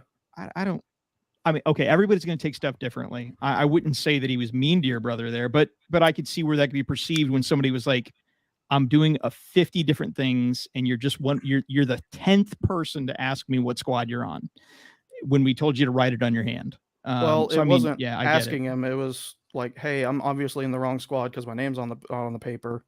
And it just turns out that we were told the wrong numbers when we walked in, which is fine. But yeah, accusing him of like, oh, well, you obviously can't remember a number. That's just, that was expected. That's rude. Rude. We'll go with that. And I'd get pissed off. Like, you know, Snow, you know me, I'm an easygoing guy. If someone was like, oh, like you can't do math, like, come on, like that's just. That was also immediately after we got broken up. So there's that. But yeah, I really think the proposition that we host our own event between like a conversation with teammates, it wasn't me like advertising like, hey, you come with me, we're gonna go do our own shit. It was like a conversation with teammates that happened that got overheard by Pinkus Jr. And I think that had something to do with me getting kicked out. Listen, I see that as a win overall. I mean, I think, you know, this has been great, but well, no, I did get booted. I got told 10 minutes, get off the property. You had a good time, and the worst case scenario is you're going to be able to go make your own event. Yeah, but that's kind of I had a great time. I just, you know, like, yeah, I mean, like, you get slighted. That's always like good to like play on social media. But like at the end of the day, like, I mean, I'd be fucking pissed off if I like, you know, drove a long distance and like I mean, like, I wasn't there. Like, Spookware could be like feeding us a load of bullshit. I don't know, but like, well, that's why I wanted Snow here, just to make sure we had someone else that was there. I'm just saying, if it was just like a conversation among teammates plus like some mean words on Twitter, I don't know, man. It just like it doesn't scan to me, and like I don't know, like the thing to do is to address it later and not like throw a monkey wrench. I mean, like because like it is like their event, but like it's not good for them to like throw a monkey wrench in their own event, like instead of just like deal with it on Twitter later. So I'll say one thing too that kind of, speaking of Kron more than anything else, when he joined that whole event, and I think it was also 2A3D that were mentioning the whole time, well, I don't care about Twitter, it's not real. Well, then great, then this would have not mattered at all then. If that's the case, if that's your position on all of this, was that this wouldn't have mattered at all then. If you just ignored it and let it be, nothing would have happened. But you keep conflating groups with individuals. Like right, what 2A3D Print believes, what Kron believes, what Rob Pincus believes are all completely different things. Exactly. And I'm going to be honest right now, more than anything, what really kind of upset me was just the way Kron of all people was treating it. You say people like he's a person. It was very rude. And I guess if anything... I mean, I'd be pissed off if I was like one of the sponsors of that event. Like, you know, they're putting AWCY up there, you know, on the billing with like FPC. I've gotten messages from people from Are We Cool Yet, basically saying I don't want to be associated with Are We Cool Yet after. It's just like it's such a bad idea. Like you're pulling in all these sponsors like FPC, like you know, fucking JSD, whatever. And then you're putting AWCY up there in the billing. Like, I like AWCY. They make great stuff. But it's not like a corporation. It's a collection of people. And then you can end up with some stupid-ass situation where, you know, senior AWCY members are on Twitter, like, saying stupid shit right after the event in those threads. And you know, that's being conflated with like a real sponsor, like, you know, they're in the same billing. Like, okay, now I feel like too, I want to at least address this one right here, because this is something, and I figure as well, this is also probably going to be something that people are going to be mad at me for not asking anyways, but let me just preface this before I go on with anything. I don't even look at any of the things I press like or retweet half the time. So I'm not going to be upset at this for really anything, but Snow, I got hit hard on that one, man. So like because you fucked up. I'm going to be honest. The reason why I'm not going to attack you, if anything, is because I have gotten in worse trouble for the shit I have liked. Because I honestly do not look at half the shit I press like on. So like just letting that be known, I'm more than willing to just say, okay, maybe you just press like or something. But the tweet, remember, the one that Kron did specifically, I'm not sure if it's still saved or he deleted it or not. It was essentially saying Jay Stark, or he never did anything and he'll basically never be remembered for anything. It was just like, okay, I know that there is drama. It was negative toward Jay Stark. That I know we can just agree that was the case. I know there's drama, but that just seemed unnecessarily petty. It just didn't really have anything to do with the event. It just seemed like, is it really like, all right, whatever. Am I going to be the one to tone police for over jokes? Why not? But like, look, and you think that was going to go over well in an event about printed guns, if anything, that's all right. No, but I mean, it's what it comes down to is like, you know, Pincus and, you know, the people behind this event are billing it as like a serious thing. This is like the serious thing that's going to make 3D printed guns like mainstream. We're like really getting it out there. You have to have everyone on board with how serious it is. And if you put AWCY in that top billing with, you know, actual like organizations that are like, you know, serious business like FPC, you know, AWCY actually has to like police itself better. Because, you know, I don't have a problem with AWCY being a loose collective. Like, that's great. That's actually the best way to get development done. But that's not really compatible with like putting them on top billing for a serious event like this. So I just think there's like a conflict there, and they need to address it before the next Makers match. I think it's a bit of a double speak there, that they can't be a loose collective and yet have policing internally. Sure, 'Cause that's what I'm not getting super at. loose. Like it had so don't put them on the billing. You know what I mean? Well, but they're I mean, all they do is feed competitors and they volunteer for the RSO. It's not an Are We Cool Yet event because they're not really an organization. It's a Guns for Everyone event. It's not a Are We Cool Yet event any more than it's a JSD event, any more than it's an FPC event. But if you put those people together on the billing, it's not about like what's reality. It's about like what the appearances are. Oh, and I totally agree with that. Listen, from Twitter day one, I said, I did not agree with what Kron said in calling out Jay Stark. That's and like, but that's the problem. Like, we're talking about Kron, and he's like one senior member of Are We Cool Yet? We shouldn't even be having this conversation. They shouldn't be like billed as like essentially a sponsor of the match. Like, like everything else could be totally fine. And just, I mean, I don't think that's an unreasonable position for me to have. Like, it just creates drama. Yeah, terms of why I clicked a like, let me jump into that one real fast. Okay, well, thank you. Let me get back to that for a second. Okay, should I have clicked that like? Better judgment? No. Did I see a whole group of people attacking an event that I had had a fantastic day at, that I had worked hard to be there at, that I was in the sun all day with a wretched sunburn, completely dehydrated, and I saw one guy defending the Makers match against a whole tirade of people?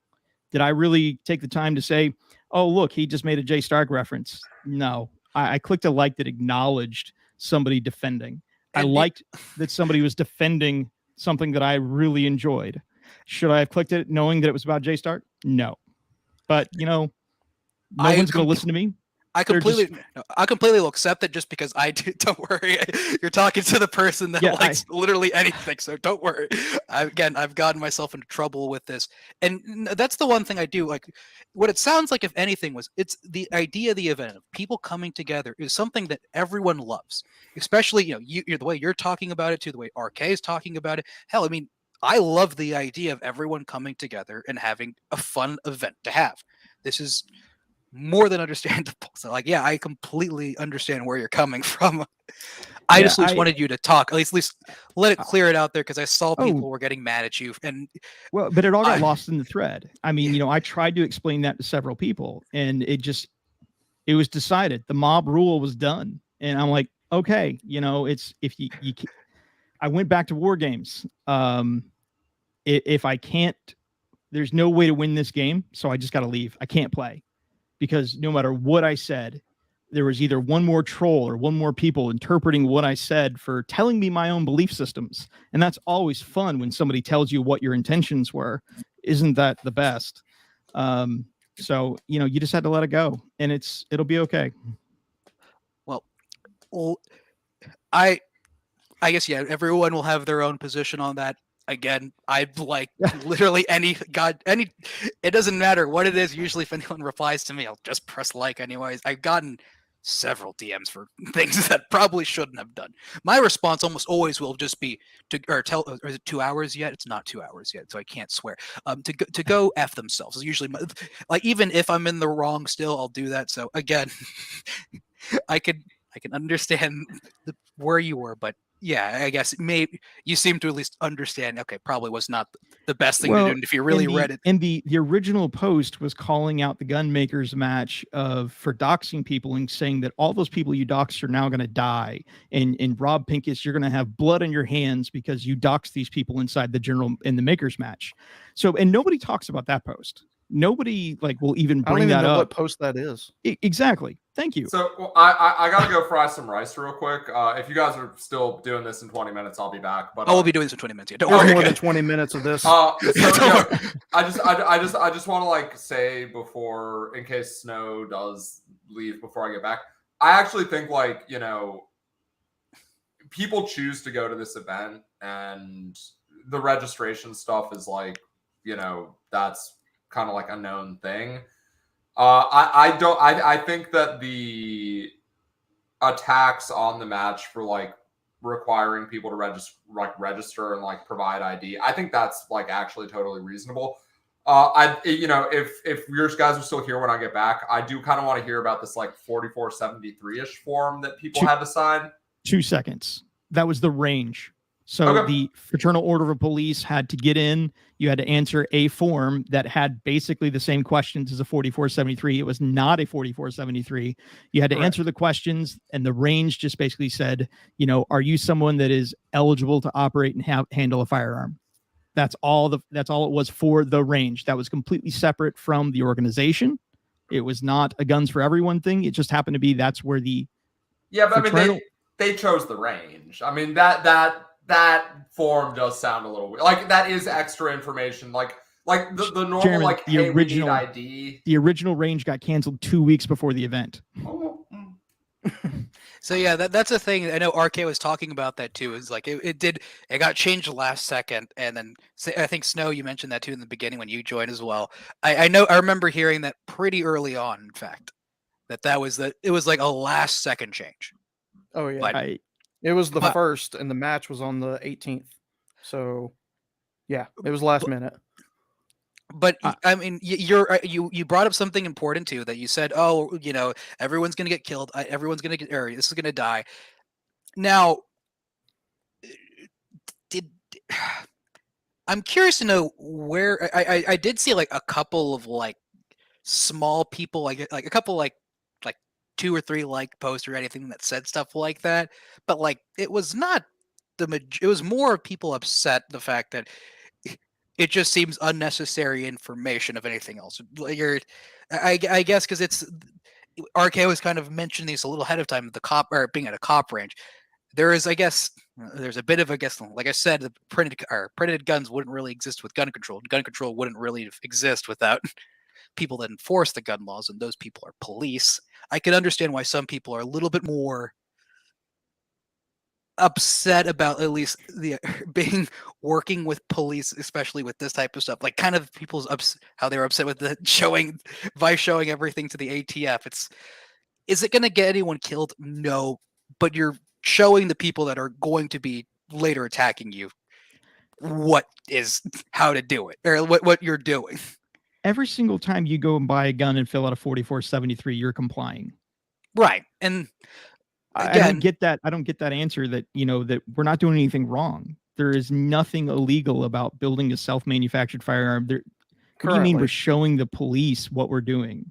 And currently, that's a very important thing too. Currently, place or people, we know very well. People don't like that, though. There's a lot of people with a lot of positions of power that do not like the fact that this is legal. And you'll have to decide when you're not going to comply. That's every individual's. I had a bump stock that I had to cut up when they were suddenly, because I had to make a choice of, do I want to keep these bump stocks that are now arguably, I don't think they were appropriately made illegal. I think I can't wait till that actually gets fought in court for real. Same here. Same with the rare breed stuff. Like, oh my God, I want to talk about that. Like that is the most trigger pull versus trigger function. Like they kind of just all right, we're just gonna make things up. Go ahead. I won't let you derail you too much. So yeah, it's super exciting. I mean, to see how some of this stuff's gonna do. And I mean, at some point, some of us have to be out there talking to people, because if we leave it only to, we've already talked on this stream about a news media with an agenda. If we know that most of them don't want us to have these firearms, and all of us are sitting in our private basements and our private events, are we going to let them only run the show? Well, but nice. I think that's a little bit disingenuous in the fact of, look at PSR of all people. He's the one that's the most popular out of any of us, and he doesn't show his face. If I show PSR's content to my 65-year-old voting mother, that's not a win. Well, if PSR is being seen by a lot of people that aren't necessarily gun people, and I do know that for a fact, sure, they like his music, and they'll they'll watch some of his videos, and now they're talking about 3D printed gun stuff. I know 2 people that did that, done that, at least personally. So, is that really as much of a thing as is it being made out of? I honestly, I see where you're coming from, and I agree to some extent too, but I think there's more ways of dealing with this than just that. The times have changed to some extent. I think the way people view it also has changed a bit. Privacy is very much one of those things that people really do appreciate. You don't have to necessarily show your face and full name out there like you had to. If you're showing people what or how to, like, look, I'm 3D printing guns. I'm showing it on the internet.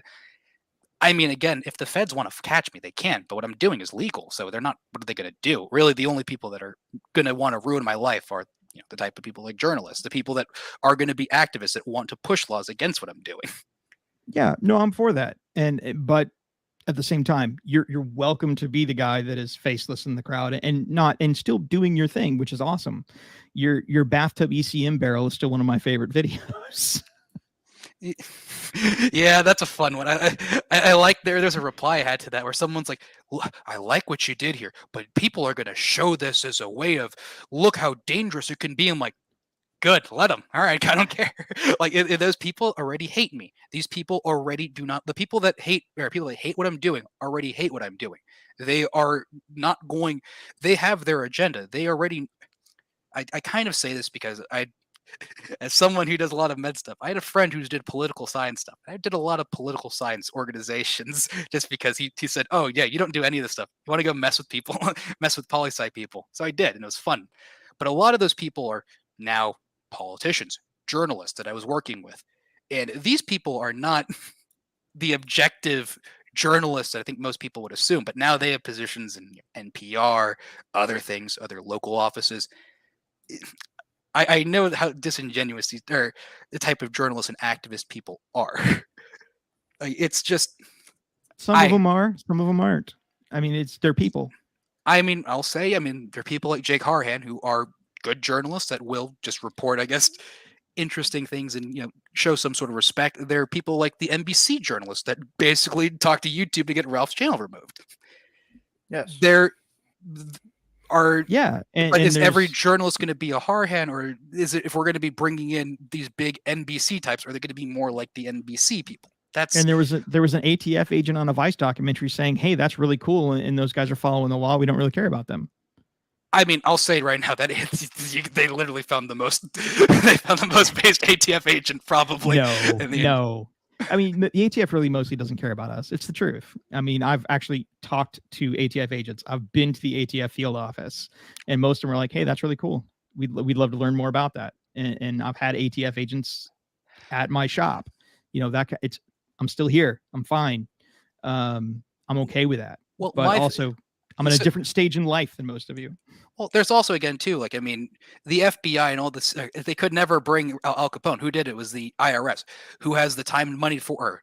The IRS, of course, they're going after money, so they'll put in the effort to do whatever they can to catch someone.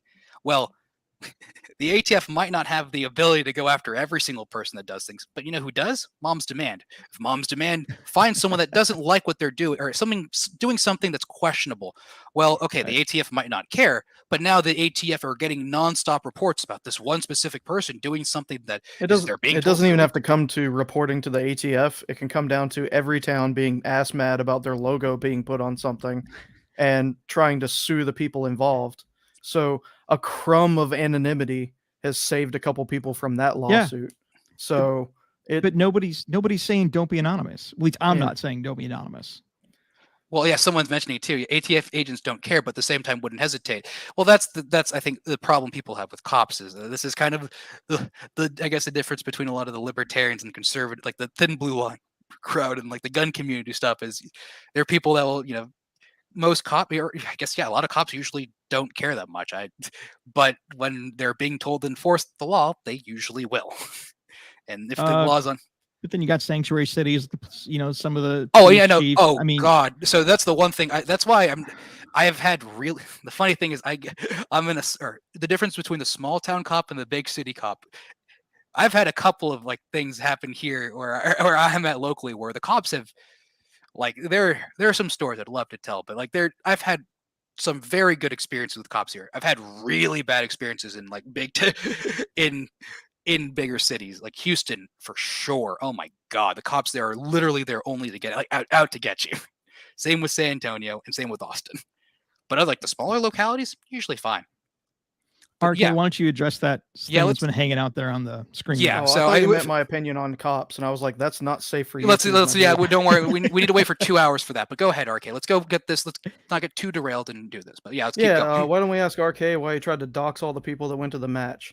I have no idea how that can be construed to be the case. I posted a screenshot of the email, so it's a piece of blue text from the email that's a link to the thing. It wasn't like an HTML link. It wasn't like the code to get to the document. It was a screenshot of the email that said, hey, click this to go edit your shit. So that's what I did. And then I did post a screenshot of the thing after it had been dicked with, but I made sure to crop any names out because some of the names, there were a few names in there that I didn't think were participants, like Chase Black People and Adolf Hitler. And I was not a participant. I'm on the list somehow, and I'm not even a participant. I'm not sure. Yeah, AG Cast was on the list, so well, yeah, Nitrace was there too as well. So I saw that some of the names were still real, so I cropped out the names when I posted a screenshot of how badly it had been ruined overnight. But as far as like, how did I try to dox the people that went to the match? I didn't. Like I don't. What I'm trying to think. I think it's a fair answer. I have no idea how people came up with that. No, I've run events like this, and I've seen events like this constantly.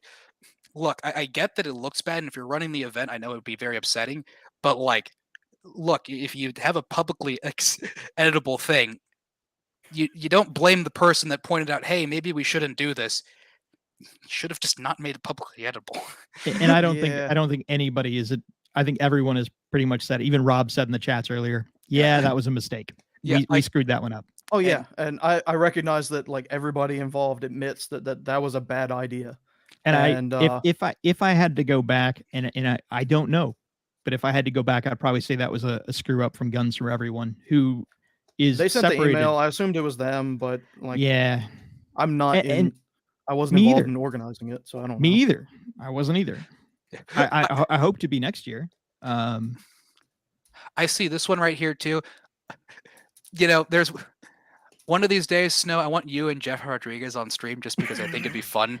But that would be delicious. I don't know if there's anyone more pro 2A than Jeff, but I think that would be. Jeff and I talk all the time, and yeah, he's extreme, and I love Jeff. Jeff is awesome too. Jeff I want to say, the man. For me, I think what I saw, I think Jeff had probably one of the most level-headed takes I saw about this whole thing was the view on anonymity seems more of like the younger generation cares a lot more about her. You could see the type of people that were more upset by it than the other, or some others, at least online. Oh, totally. And there's I mean, like I said earlier, I mean, I am at a very different stage in life in my 40s where I am established and my employer fully knows what I do because I had to disclose it to them to keep my job. Because I work in an incredibly highly regulated industry, and the fact that I have YouTube royalty checks coming in, which amounted to a whopping, let me tell you the big money that Mr. Snow made on YouTube last year of $104. Big money. Yeah. But I did actually do my taxes and learn that all my ammunition and gun parts are considered a write-off, which actually really helps.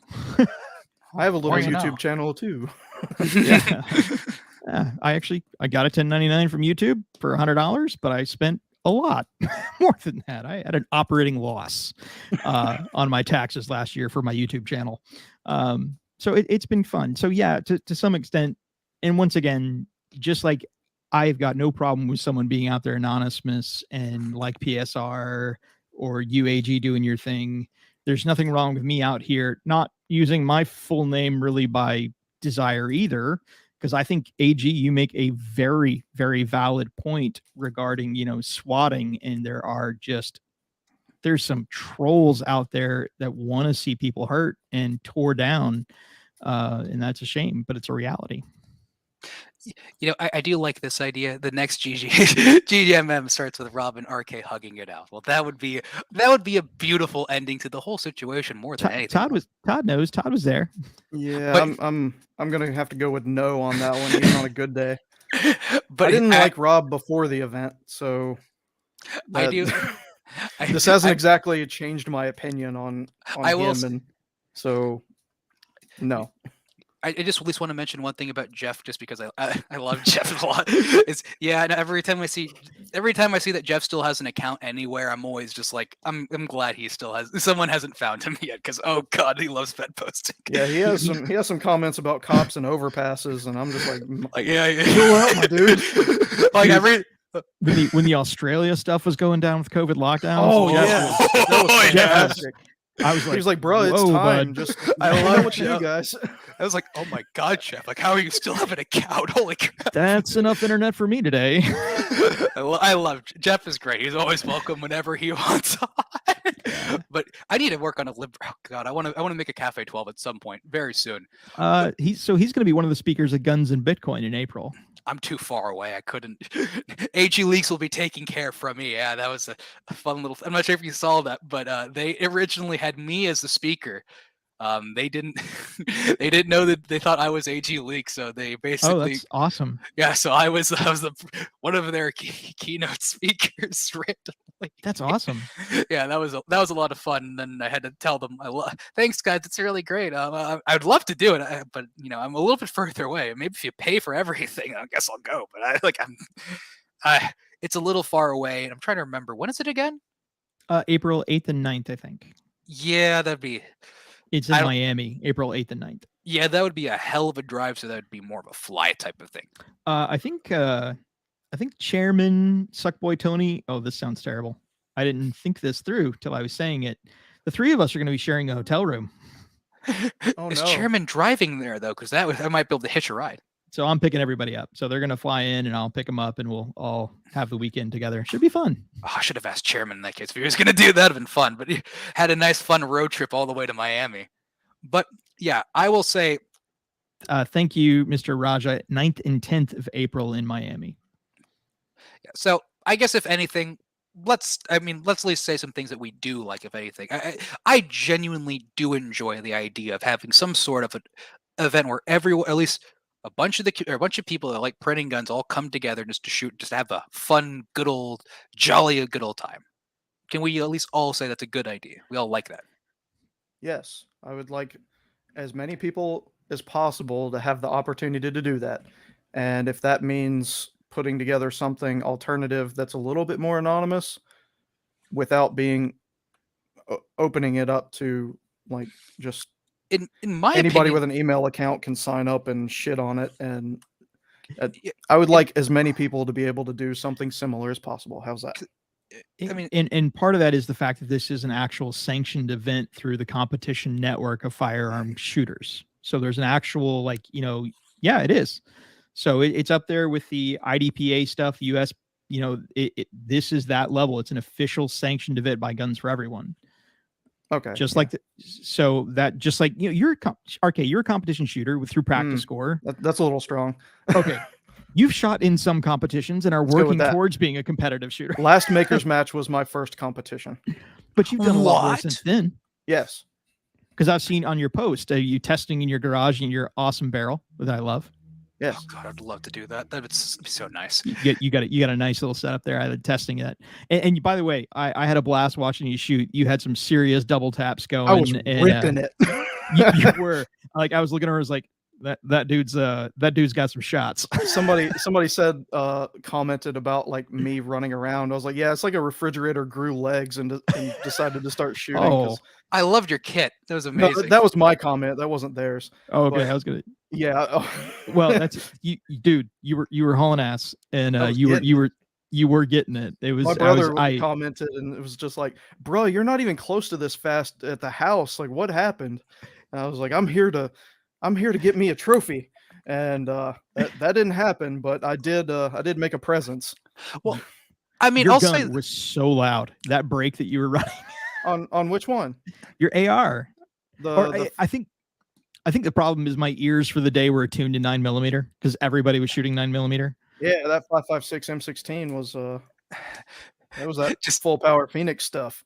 Oh, what's the break? The stupid one. It's like literally, it's literally just a giant square. Like that thing. The monster that would break. have been funny, but I know better than to do that to people. Last year I shot my 14.5-inch LaRue on a printed lower, and that thing is stupid loud when you're not right behind it. So I didn't do that to people this time. We appreciate that. But I'll just say this too, because I mean, yeah, this is a gun event and anything.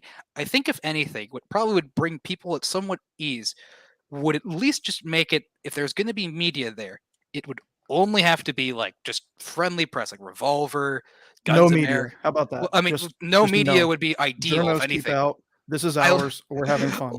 Like I mean, if you want to go that route, you could maybe live stream it, but at least let everyone know who's going to be there ahead of time, and then people can make their own decision from there. From what you were making, that would be fair. What you're making it sound like for the first one too, Vice just kind of showed up. Oh, okay. No, they didn't just show up. We knew some media was going to be there. That was like disclosed, but we weren't told that it was going to be Vice. Because like then if when it's we showed Revolver, up, fine. it was like shit. There's a Vice crew here, and like there were a lot of people that were just like not thrilled about it. But I don't like Vice. Everybody there was just kind of like too heavily invested to just go home. Like it's a 7-hour drive for me. Some people fly out to this thing. Like it's a thing. And whenever you get that surprise, whenever you show up, it's a little upsetting. So here you go. Someone says we all knew it was going to be Vice. I don't know who we all is, but like, did you know? It wasn't me, and it wasn't a lot of the other people. I think I did last year. I think I was aware, but I can't. I'm not gonna like say definitively I did or not. I don't remember. Like in the like Twitter space of like seeing post, it was posting a picture of the journo's gun that he was entering with. No indication as to who that journo was and who he was with. It was not like out in the open, and it all like put it on the website, put it on like somewhere an email. Emails are free. It's the year of our Lord 2022. Send out an email that says, like, hey, this is who's going to be there. And they said very clearly this year that there was going to be media there. That was in the emails they sent out, and the website still on Gunmaker's Match. Yeah. And so we assume this year is like, oh great, who they gonna invite this time? Is it gonna be NBC? Who's it gonna be? And we expected media this time. Which once again, though, so you expected media this time, which I get it. And AG, I understand that you don't want to be there if there's media there. I mean, well, if there's media there, I'm more than like if it's Revolver, Guns in Air, like people that I know that don't hate me, people that I know that at least like what I'm doing and are at least going to be, I could at least trust that they're not going to be like, I could tell them, hey, just don't run my name or anything. And I can trust that they just won't do that. Like if it's Vice, I don't know. I don't trust any of those journalists. Once again, that Vice documentary, I think was good. I think ultimately it was good. Yeah, we just weren't happy about it. I say we. There were a couple people there, including myself, that were unhappy that Vice was there. If I heard there were Vice there, Vice guy. I mean, I didn't have a choice in the fact that I was videoed and photographed, but I did not give that Vice document or the Vice journo my email at the end of it. I was like, it was good shooting with you, bud, but no, because I don't want you to. I know you got video of the list that was out on the table of entrants, but I don't want you to be able to connect me to this thing. And I just. It's no, what you're saying was right. You know, it wasn't that bad. But I also look at and I'm not sure if you ever got to see it, but Ralph uploaded his interview with NBC. Oh no, I totally saw it. It was a nice interview. They seemed to get along very well. He seemed very personable. It seemed very nice. I don't know. I don't know whether anyone would have expected he was going to go to me. Well, NBC did Ralph dirty. Okay, nobody's gonna. Anybody that knows anything about that's not gonna. Well, anybody that knows anything about NBC.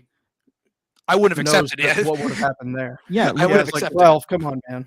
But like NBC just did the JSD.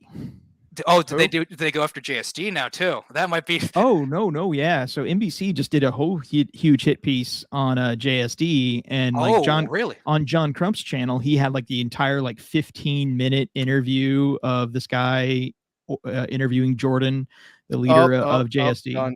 Interviewing. Agreeing to an interview. No. Do we want to do a bundle of spook stream on this one too? Oh boy. So there's like 15 minutes of interview time, and then like the actual like segment piece got like 4 seconds of making him look like a giant jerk. So that's the thing is like, I'm not sure about you guys, but I've been around on the internet a lot, and I've seen this happen so many times. I mean, God, one of the biggest examples for most people was PewDiePie of all things. PewDiePie being a Nazi and all these other terrible, horrible far right things, and none of this is true. If you know anything, if you ever seen PewDiePie or that stuff, if any, it's just ridiculous. But the thing is, when media goes, if you know what the media is, and you know who the journalist is, if you know what their agendas are, these are not really journalists. These are activists. They have the story they want already to tell, and they are going to tell it. Listen, I was dragged on Twitter for a bad call for probably 2 days. So I mean, we can be just as bad as the journalist because we're human beings. That's human nature to make up your mind, and regardless of what happens, some people are like that. I agree to that. But journalists have a poll that like 500 follower Twitter account does not. Like So if I were to, there's one thing like that, and there's another thing of I'm going to go. Mom's Demand wants to talk to me. They want to bridge the gap between the printed gun community and not gun control, gun safety side. If they were to come with me and say that, oh, we're not here to hurt you, I would not believe a single word they had to say. Nope. Like I know for a fact what's going to happen to me if I speak to media. In fact, Wall Street Journal is the mark of death. If you have a Wall Street Journal article written about you on YouTube, your channel will be nuked. That is going to happen without a doubt. Do not ever speak to Wall Street Journal. They are literally they are the hitmen of any YouTube channel. For sure. PewDiePie is the only one who has survived it. Booligan would argue with you on that one. Did Booligan survive one? Booligan survived a lot of stuff with like Mom's Demand Action, like directly calling him out. And I mean, NBC or Wall Street Journal will literally go speak to you. Like they have their own connections to YouTube, very specific. They have a straight up hotline. Like what happened to Ralph? Like I think what was it? Ralph basically, I forgot who it was, but essentially someone like spoke to the people. Or people like, it was them. NBC took down his channel. It was NBC. They did it. Well, and the senators. Yeah, senators that wrote the letter to YouTube didn't help naming him specifically. Right, and that's just unfortunate. That's just horribly unfortunate. If anything, too, I didn't really. I would have. It probably was because his name also has P80 on it, and that's the big bad word nowadays as well. Of the ghost gun is the P80. So I bet if he were just to change his name to something like Ralph the Builder, probably would have not gone as Bob much. the Builder vibes. I think his name was originally Ralph the Builder, but no, it was P80 Ralph, and it changed to Ralph the Builder after he lost P80 Ralph. But now he's back to P80 Ralph. Yeah, motherfucker just keeps getting banned. He can't stop himself. Yeah, no, but like, again, for me, I've seen what happens when people speak to journalists. I've seen this same story play out numerous. I'm really glad the Vice one didn't go as bad as I anticipated. I mean, I was pleasantly surprised. That being said, I still would never speak to Vice again. I would not do it. I mean, we got lucky, great, but I'm not just because I drove in a tornado and I didn't die doesn't mean I'm going to do it, or I can just outlive any tornado. Like it's just. Oh shit! Wait, didn't you live? Don't you? Wait, never mind. Yeah, I know. Yeah, I know what you're going to say. I know what you're saying, but the answer is yes and way to yes. dox, Chairman. Way to dox. Yes and yes. Chairman is guilty of more than I am. I live in Oklahoma with Gats. That's what we live in together. But now we're doxing Gats. He's not even here. My gosh. You're right. Aren't I just a stinker? But it's always so hard with like friends IRL when it's like, oh, like I had to force your name. I had to teach you how to say my name, and now we have to go back to being normal too, which makes it worse. But dude, yeah. See, I should just be like Ralph and only refer to people as their online name. Like Ralph just calls me Chairman to my wife. Yeah, that was fun. When we met Ralph, he's referring to me, Printed General, and like Chairman as just 3D Print General, AG, Chairman, and Chairman has all his friends with him too. But yeah. That was I'm looking around the stream and I'm thinking, I know all of your real names. Yeah, I know. Snow, that was clever subterfuge. You never found out my actual middle name. You still don't know. It's true. I don't know that. You're right. Isn't it man? That was actually weirdly close. The 3D Print General says, never talk to cops or corporate journalists. Can I pin this too? Let me go. I'll put that in a favorite thing. But yeah, there's also someone here saying we should try to get more people like alternative media. Yes. No. Yes. Literally, yes. Control Pew went on Tim Pool. Yes. And it was a helpful thing. I was pretty thrilled about that. I was like, I know that guy. Yeah, I was like, oh my God, I know Pew. I know Pew. The first thing I asked Pew when I met him was like, hey, how was the compound? How was it like? See, and that's like some of the funny things to me is like, we're going to celebrate that one, but not the other one. And I get it. They're very different. No, they are different though. That's the thing is, I think that's the problem. I think this is the generational thing of, look, the mainstream media, the NBC, the ABCs, they do not have the influence that I think the perceived influence that most people think they have. A person like a Tim Pool will have people that actually would probably print gun, like people that aren't necessarily political or really gun people together. Hell, that's kind of me to begin with too.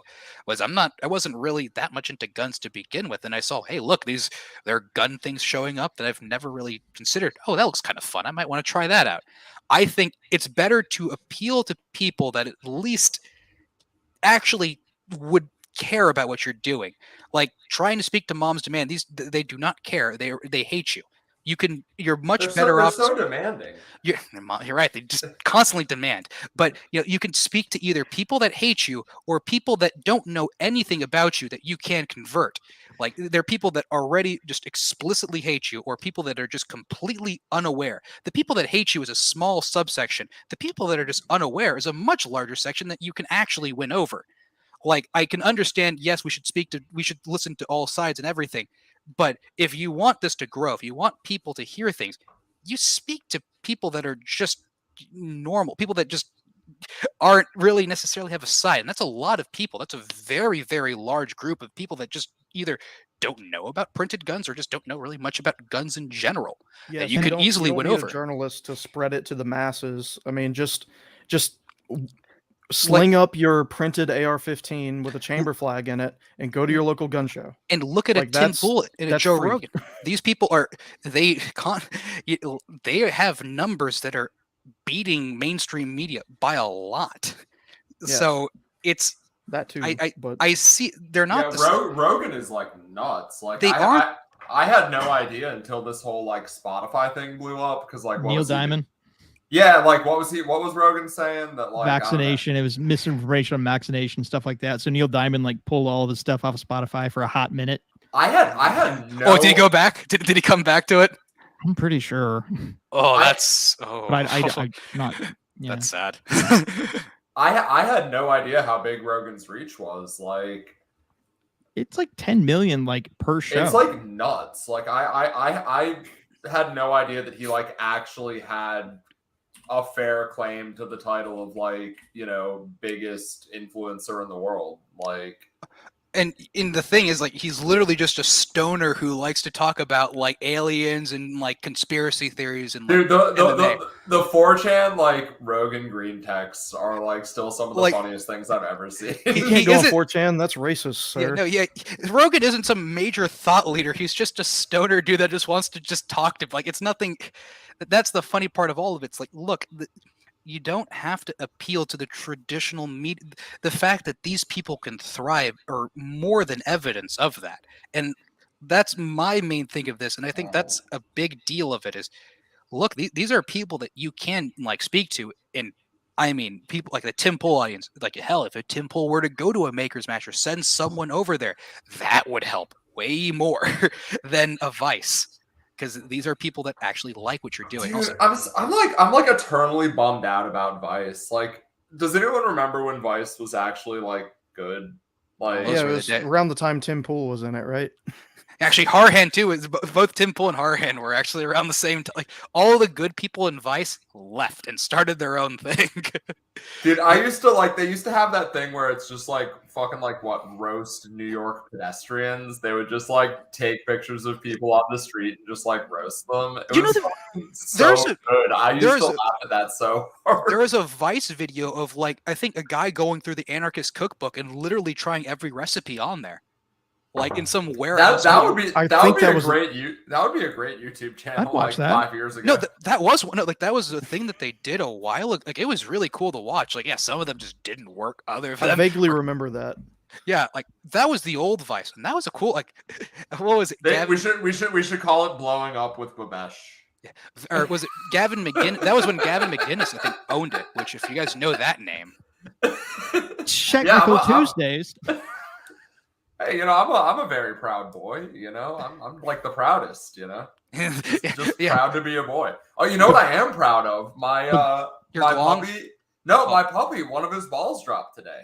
So we're halfway through puberty. He is a one ball wonder at the moment. and every 70, or we have 73 viewers here. By all means, if you tell Chairman, upload a video of his puppy just being a puppy. Oh my God, you can grow your channel to 10,000 easily. Just have that like the 30 million view video of your puppy being adorable, because your puppy's adorable. I'm just gonna keep handing him to Ralph to get like Instagram likes. The man needs some help, you know. Yeah, that's one way, I guess. But hell, let me film the puppy. I want the puppy in my channel. Maybe attach a GoPro to him and then have the puppy walk around. I want to see what the puppy does for a full day. Dude, But he's so cute now. Like he's so much bigger. It's crazy. It's been like 2 weeks and he's just like he was adorable. huge. It's a little Shiba Inu. I'm not sure if you saw it, Snow. I have, yes. It's the most adorable. It's adorable. So fucking cute. But I guess too. I posted pictures of my dog today too. I saw your dog. It's adorable. Not as cute. Fuck off. It's no longer a puppy anymore, so it's not as cute. It's not a Snow. puppy anymore. Snow. You're canceled. Your dog is canceled too. It's all right. It's okay. I need to get back to my family anyway. It's okay. Oh wait, what the hell? Spooky was blocked. Oh no. Oh God, that's not good. I did not. How did Spooky time? Did you block Spooky on Twitter? No, I did not do. No, I did not. I thought I added him as. Okay, yeah, I added him as a moderator. Who did that? I did not do that. Okay. No, he got the no hammer. Well, that should. I know. I think I just fixed that. I'm not letting that happen again. I'm not gonna let that happen again. Yo, Spooky, is that a fucking Ender 6 behind you? Yes. I fucking hate my Ender 6 so goddamn much. Mine is.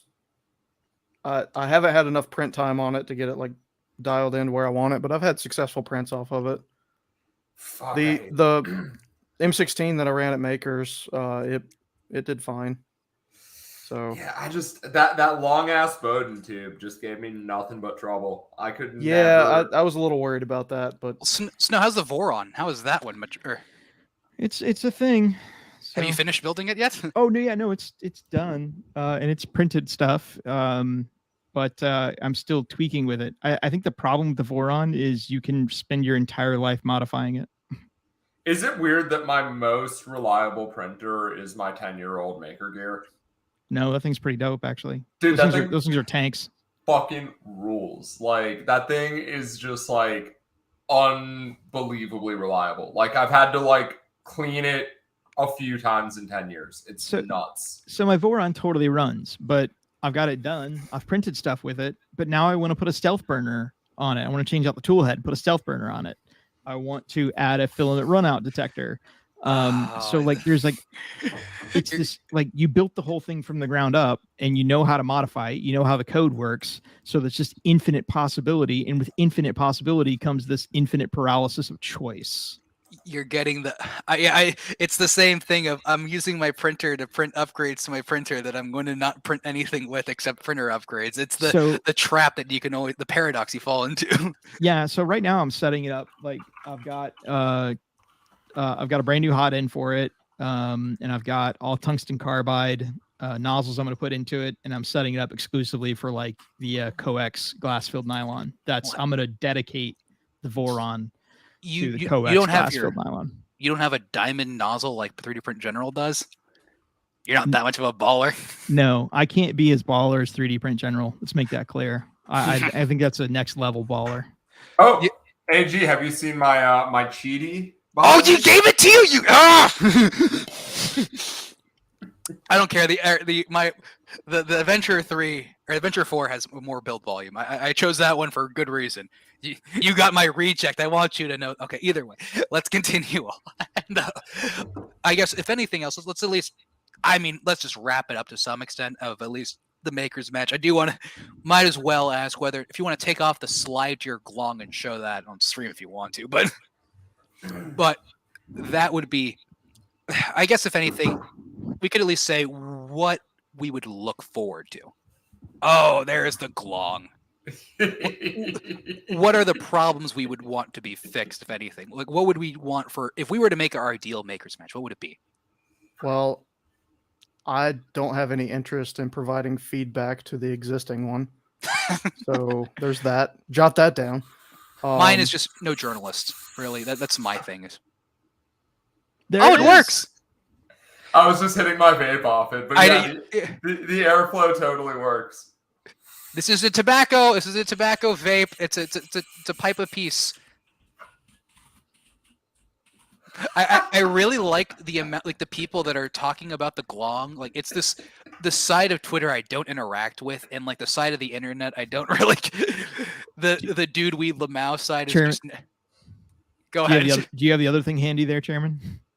The Glong. Oh, the Gattle Prod. It's taken apart on my workbench right now. I couldn't get it running, so I took it all apart just to see what was going on. Did you add the Gattle Prod to the Glong?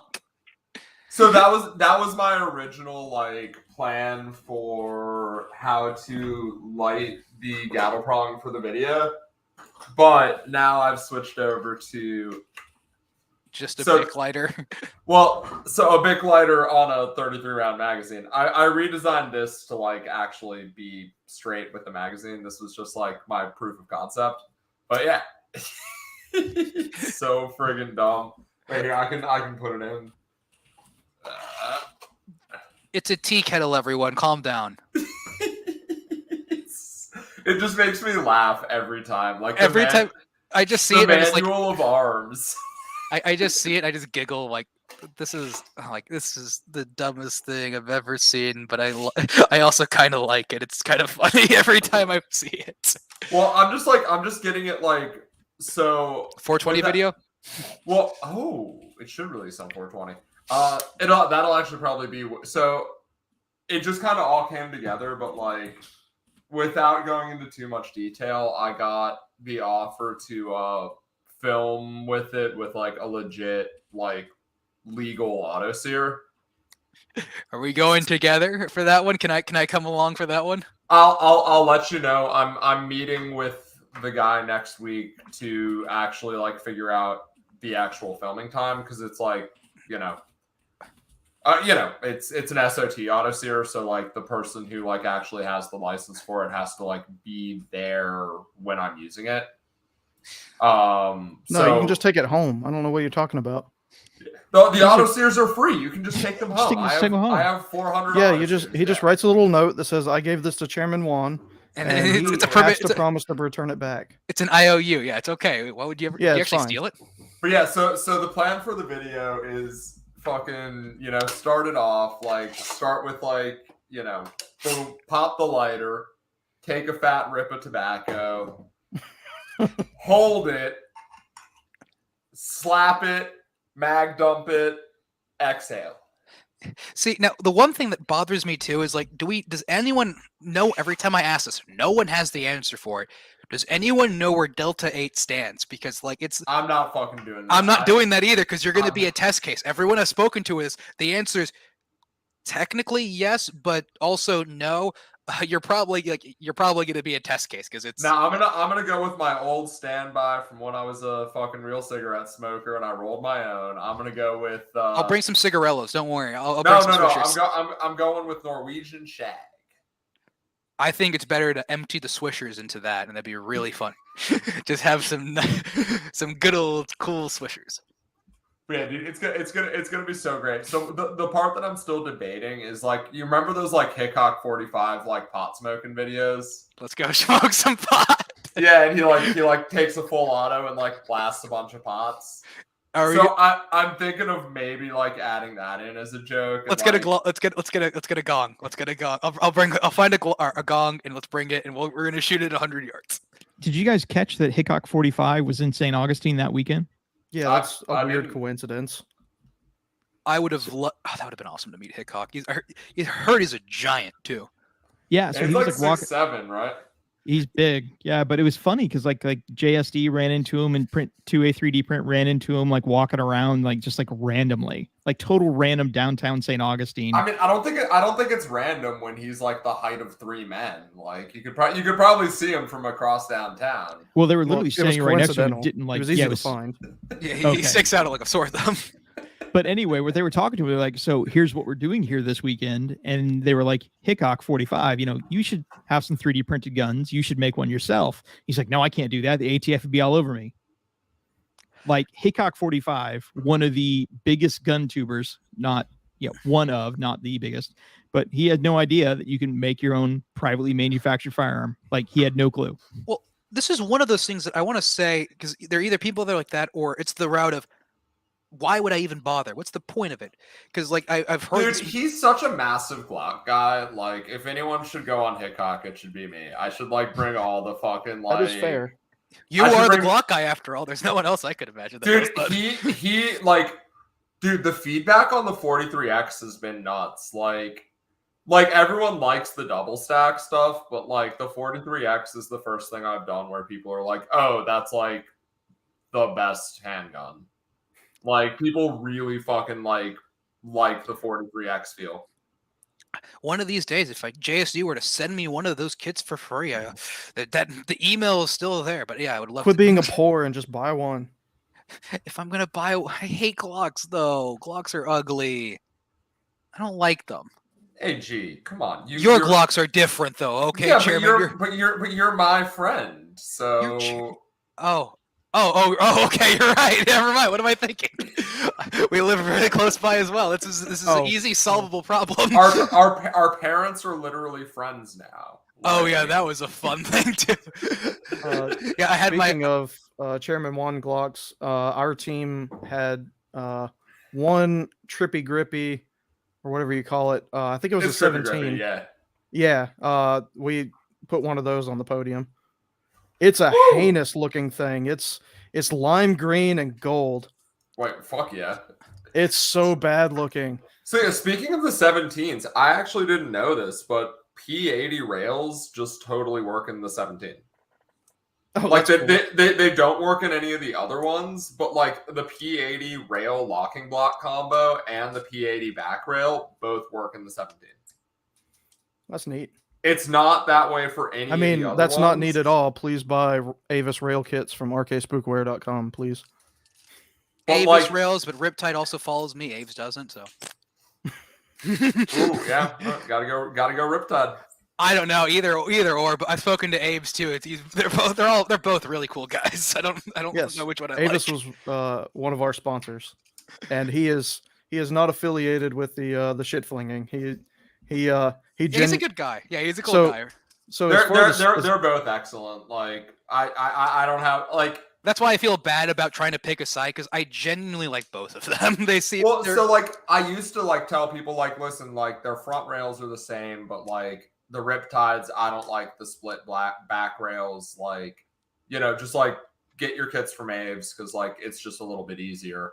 But as soon as like once he switched to the back rails, like they both make excellent rails. And I mean, if you're building a Plastikov, like I mean, yeah, you got to go Riptide right now. Because I got Riptide rails for the high power, which, oh boy, that's going to be a fun one. I hope to God I got this one to work.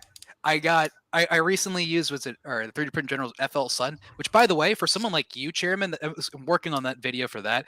Really good video or really good printer for prototyping things. I was able to print a frame under like 8 hours. Right, you're talking the Delta? Yeah, the Delta one. Really good. Really good, but like, oh my god, getting that thing tuned is a pain. The supports will melt directly onto the frame if you're not right or proper on that one. Well, I think I'm finally ready to like put my Ender 6 back together. So like now that I have the ASA printer, like I have the GD, yeah, it can like do ASA really well. So now that I can actually print ASA, I can finally like finish my like weird upgrade path for the Ender 6. So I think I'll have the Ender 6 back up and running soon, but like fuck, I hate that printer. Like that's like literally the worst money I ever spent in 3D printing was my fucking Ender 6. I hate it so much. Don't say that. Don't say it too loudly. See, I almost Mine's bought watching. one. I almost hurt bought its one. feelings. I'm so glad I didn't buy one. Oh my god, I'm so glad I didn't buy So one. yeah, I mean, it'll be fine now because like I've swapped the extruder out with like a big, like the tiny direct drive, and the last thing that like I hate. So like I tried to switch to Clipper because like I mean, come on, Spookware, like the touchscreen on the Ender 6 is worthless.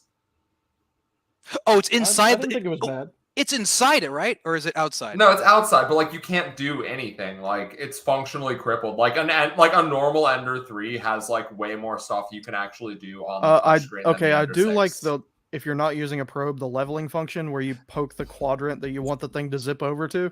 That's nice, but like, fuck, dude. Oh, whoa. Yeah, so I'm at least going to mention this. I don't know what MX is. I'm assuming that's pesos, though. Yeah, that's pesos. That doesn't count. Wait. That's awesome. What's the conversion rate to this? Let me think about this. Either way, it's a big number. It's like some bean dust or something. Thank you very much. I'm looking at the YouTube chat revenue. Now let's go. Hope to God no one donated on mobile. Please, for the love of God, I hope no one did that. But if I'm looking at this correctly, I might have enough now to get that barrel. I'm considering. Do I want to? What barrel are you buying? So I'm either gonna. So which meme caliber do I want? Or 6.5 meme more, 6.5 arc, or 300 blackout? 6.5 arc. That's the memeiest. Yeah, that's pretty Of dumb. the listed, that's pretty dumb. Yeah, that's the dumbest. You should, I want that one for the AliExpress gun because I think that would be really funny to get like a really Gucci barrel for the maybe get a Bear Creek upper just to swap the barrel out for it. Like just make the like a sleeper gun. How about that? You ever heard of like a sleeper PC where people get those old Dell like optiplexes and stuff and then put like a 380? Yeah. Build one of those. Now I think Snow's trying to get himself out of here, which by the way, it's about to be midnight for you, so understandable. Oh well. I appreciate you, bud. Thank you for seeing that. Cue. Sorry you're on like wrong, weird coastal time. Sorry, I'm on the East Coast. Wait, Spookware, did you just move to Texas? No. Oh no. No, it's just us. You were the last one that did it. You and P80 Ralph was the last one that made the move. All right. Hey, thanks for having me on. Anytime, AG. Have fun. Oh, yeah, of course, you guys enjoy, and I'm gonna go sing some sea shanties to go to sleep too. That's my normal operating procedure. So we need to work a stream with you or Jeff because I think that'd be really funny one of these days. I love Jeff, man. Yeah, anytime. But thank you very much. Yeah, no, him and Snow they seem to have very fun conversations, and I would love to have Jeff on. Just as Jeff is great. I love Jeff. Absolutely. He's going to be Guns and Bitcoin too. So, well, hopefully you film some good stuff. Hopefully you film your own little, or I wanted you to film like your conversations with him there. That'd be fun to watch. Oh, we're gonna have some good times. All right, we'll see you guys. Good night. See ya. Yeah. Thanks for coming on.